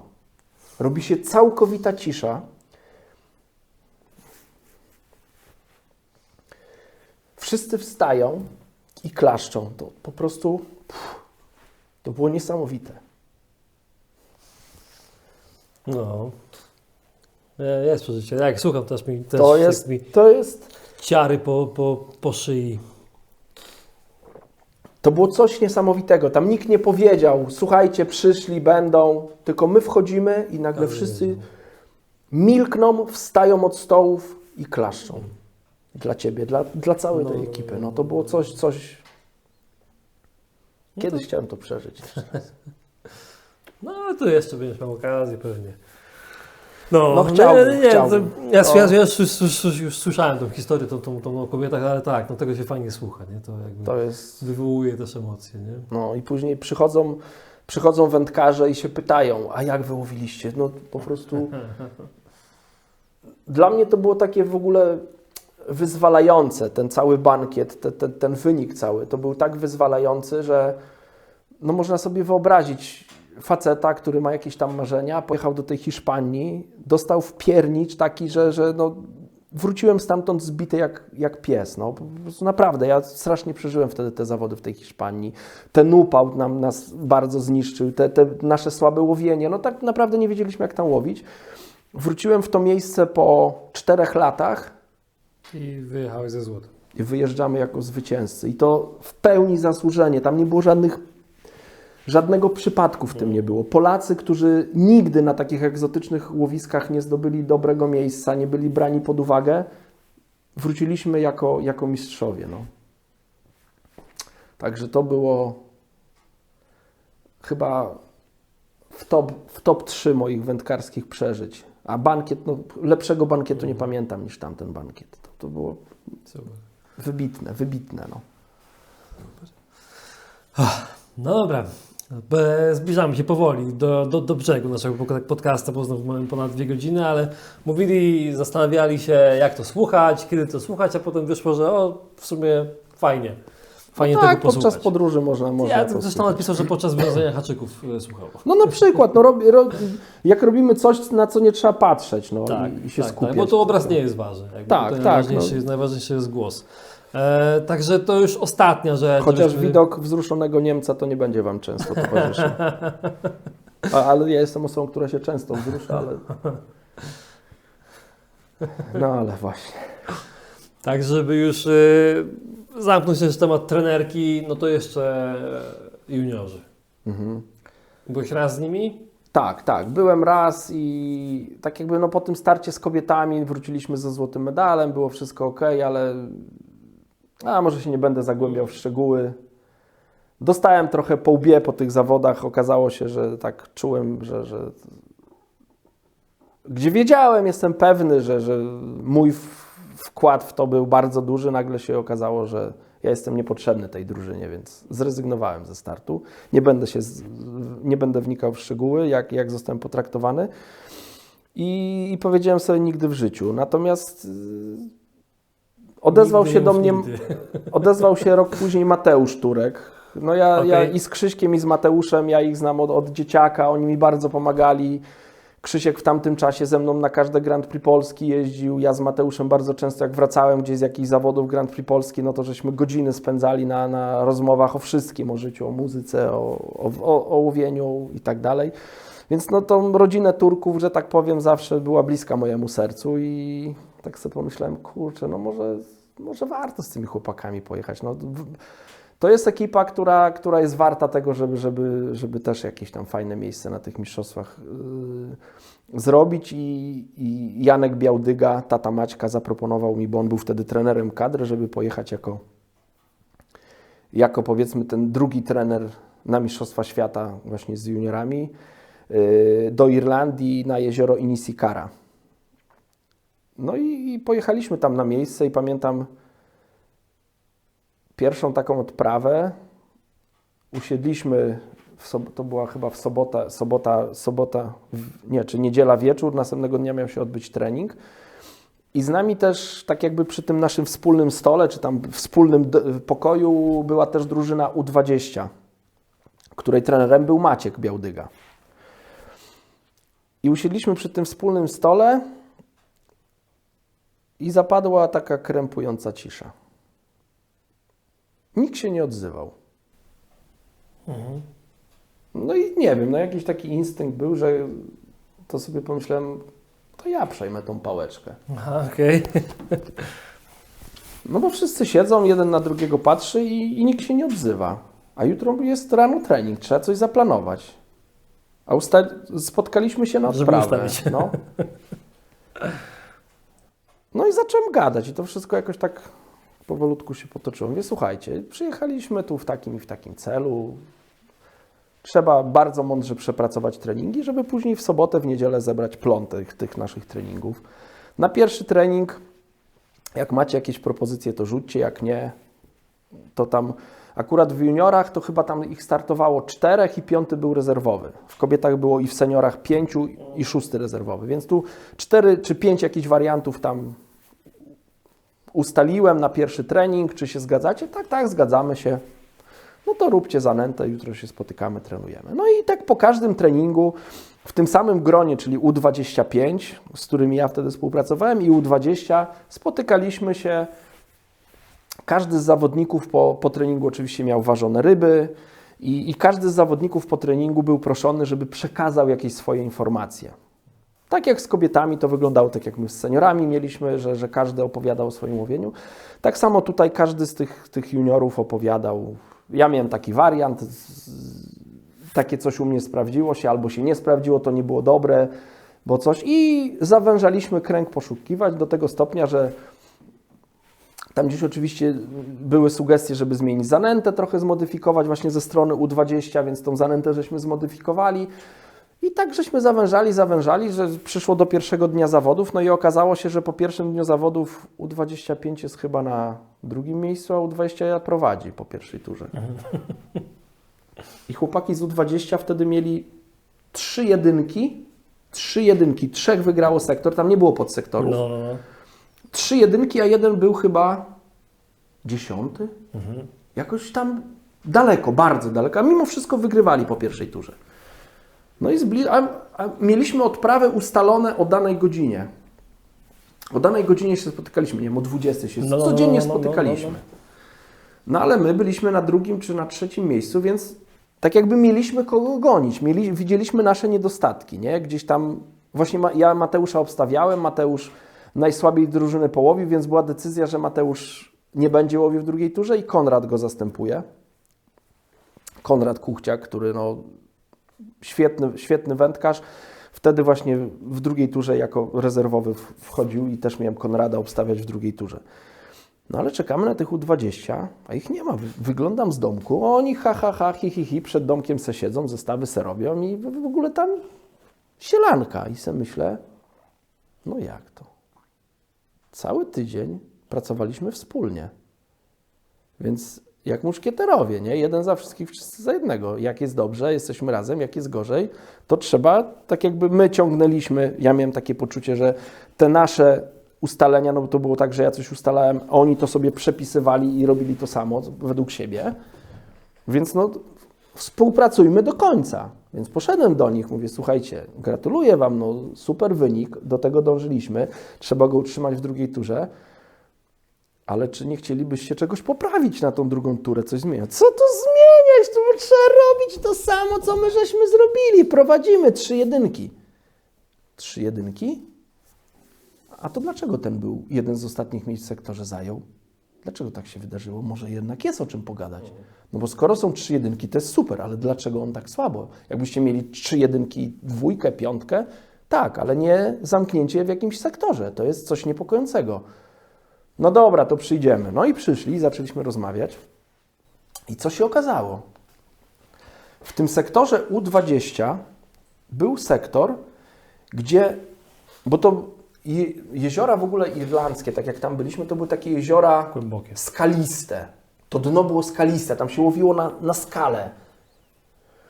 I w większości, jak się ustawiało stanowisko, to na takich kamieniach na skalę, dno było twarde, takie skaliste te jeziora były. I jak juniorzy łowili, to mieliśmy ustaloną głębokość łowienia. Ustaloną głębokość łowienia. Normalnie chłopaki sobie gdzieś tam miarką zaznaczyli głębokość łowienia. I okazało się, że w jednym z tych sektorów, co właśnie ten Polak wylosował, on wylosował na jakiejś takiej skale, że dno opadało pod takim kątem. Inni mieli w miarę płaskie dno, bo bardzo powoli opadające i tam bardzo dużo na start podawaliśmy w kulach zanęty, więc te kule jak tam spadły, to one tam były. Natomiast jak on na takim stromym dnie rzucił kulę, no to te kule musiały się potoczyć. On nie łowił tam, gdzie te kule spadły, no bo nie miał szans. Ale ja wcześniej nie byłem nigdy w tym sektorze U20, czy w tych sektorach U20 i nawet sobie nie zdawałem sprawy, że coś takiego jest. I pytam się, mówię, no dobra chłopaki, z takim entuzjazmem podchodzicie do drugiej tury. A to co? Ile takich stanowisk macie w tym sektorze z tą skałą? No pół sektora. Pół sektora? I wy się nie chcecie zastanowić, co zrobić, żeby tam dobrze połowić? To ja wam coś powiem. To ten, kto tam wylosuje w ten sektor, to niech się szykuje na tą skałę. Będzie prezent od losu, jak wylosuje poza skałą na płaskim dnie. Najprawdopodobniej znowu pójdzie na skałę. Prawdopodobieństwo jest ponad 50%, że tam pójdzie. Kto tam idzie? I pamiętam, Kuba Derlaga wtedy siedział na schodach, taki trochę wygrał sektor. Pierwszego dnia tam Kuba świetnie połowił i taki też pamiętam, jak zbity pies siedział. Ja idę na tą skałę. No i zaczęła się burza mózgów. Zaczęliśmy o tym rozmyślać. Ja mówię, Kuba, nie martw się, jak wylosujesz skałę. Nie możesz do tego podchodzić negatywnie. To, co mówiłem wcześniej, że nie można na starcie podchodzić negatywnie do tego, co nas czeka. Z otwartą głową. Mówię, jesteś świetnym wędkarzem. Manualnie sobie radzisz. Potrafisz zareagować na to, co się dzieje w wodzie. Nie przejmuj się skały. Nie miej w głowie tego, że wam w pierwszej turze na skalę nie poszło. Nie byliście na to gotowi.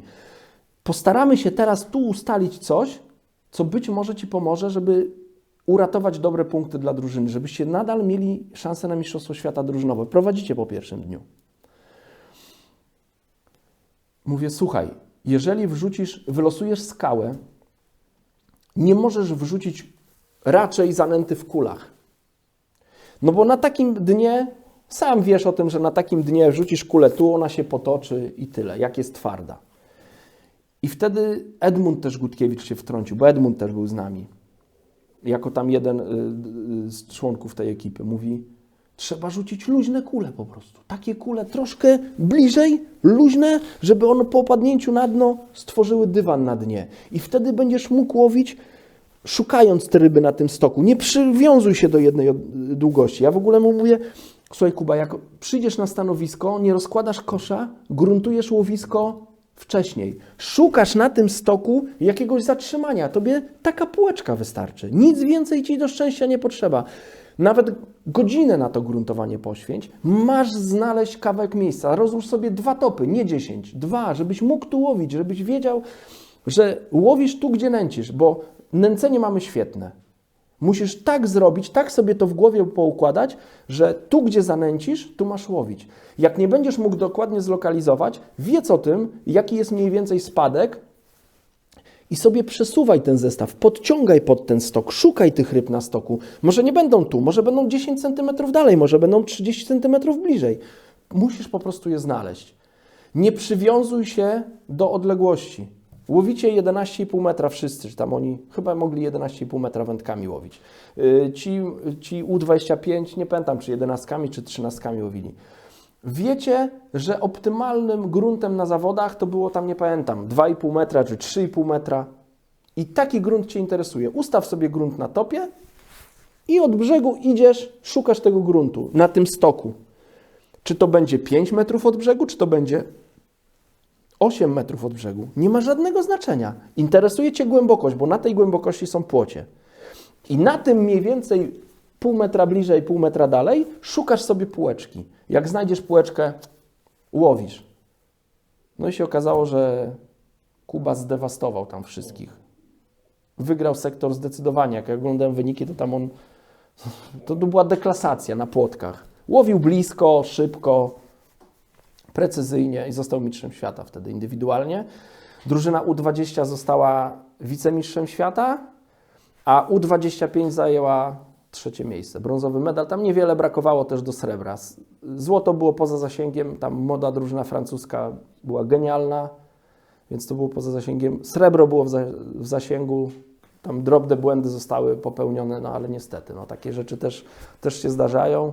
No ale brązowy medal to było coś i wtedy Marcin Kurzepa, teraz ci, co znają Marcina jako federowca, to Marcin wtedy był w tej drużynie U25, najlepszy był z drużyny, zajął trzecie miejsce, brązowy medal indywidualnie, więc wrócił z 2 brązowymi drużynowymi i indywidualnym z tamtych zawodów. No, tak się Super. potoczył start z juniorami. Świetne historie. Ja tak patrzyłem w międzyczasie czasem na jakieś pytania od widzów z poprzedniego podcastu, to tylko przeleciałem i tylko było, że super, ale bez pytań. Także dzisiaj bez pytań od widzów. Ale były jakieś pytania chyba, czy nie? Nie było. Tam tylko czy wiesz, że Michael Jordan łowi ryby. No nie, tego nie wiedziałem. Kurczę, mógłby do mnie przyjechać. Chciałbym, mimo wszystko, że Jordan to już jest starszy ode mnie pan i pewnie w kosza byśmy nie pyknęli. Chociaż może. No, kto wie. Dobra, Chciałbym Adam, to poznać. na dzisiaj wydaje mi się, że starczy historii, tych opowieści dziwnej treści.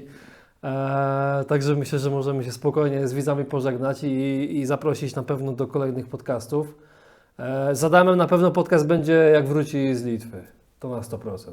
No bardzo chętnie, pewnie tam będzie też o czym opowiadać. Tak to mi się wtedy można wydaje, z że- detalami podsumować po prostu cały, podsumować. cały wypad na te zawody, jak przebiegały treningi, jak tam, jaki był wynik, jaki sprzęt był używany, jak był dobierany tam się i tak będzie dalej. można Tam myślę, że tak rozgadać. w takie szczegóły będzie można wejść. No.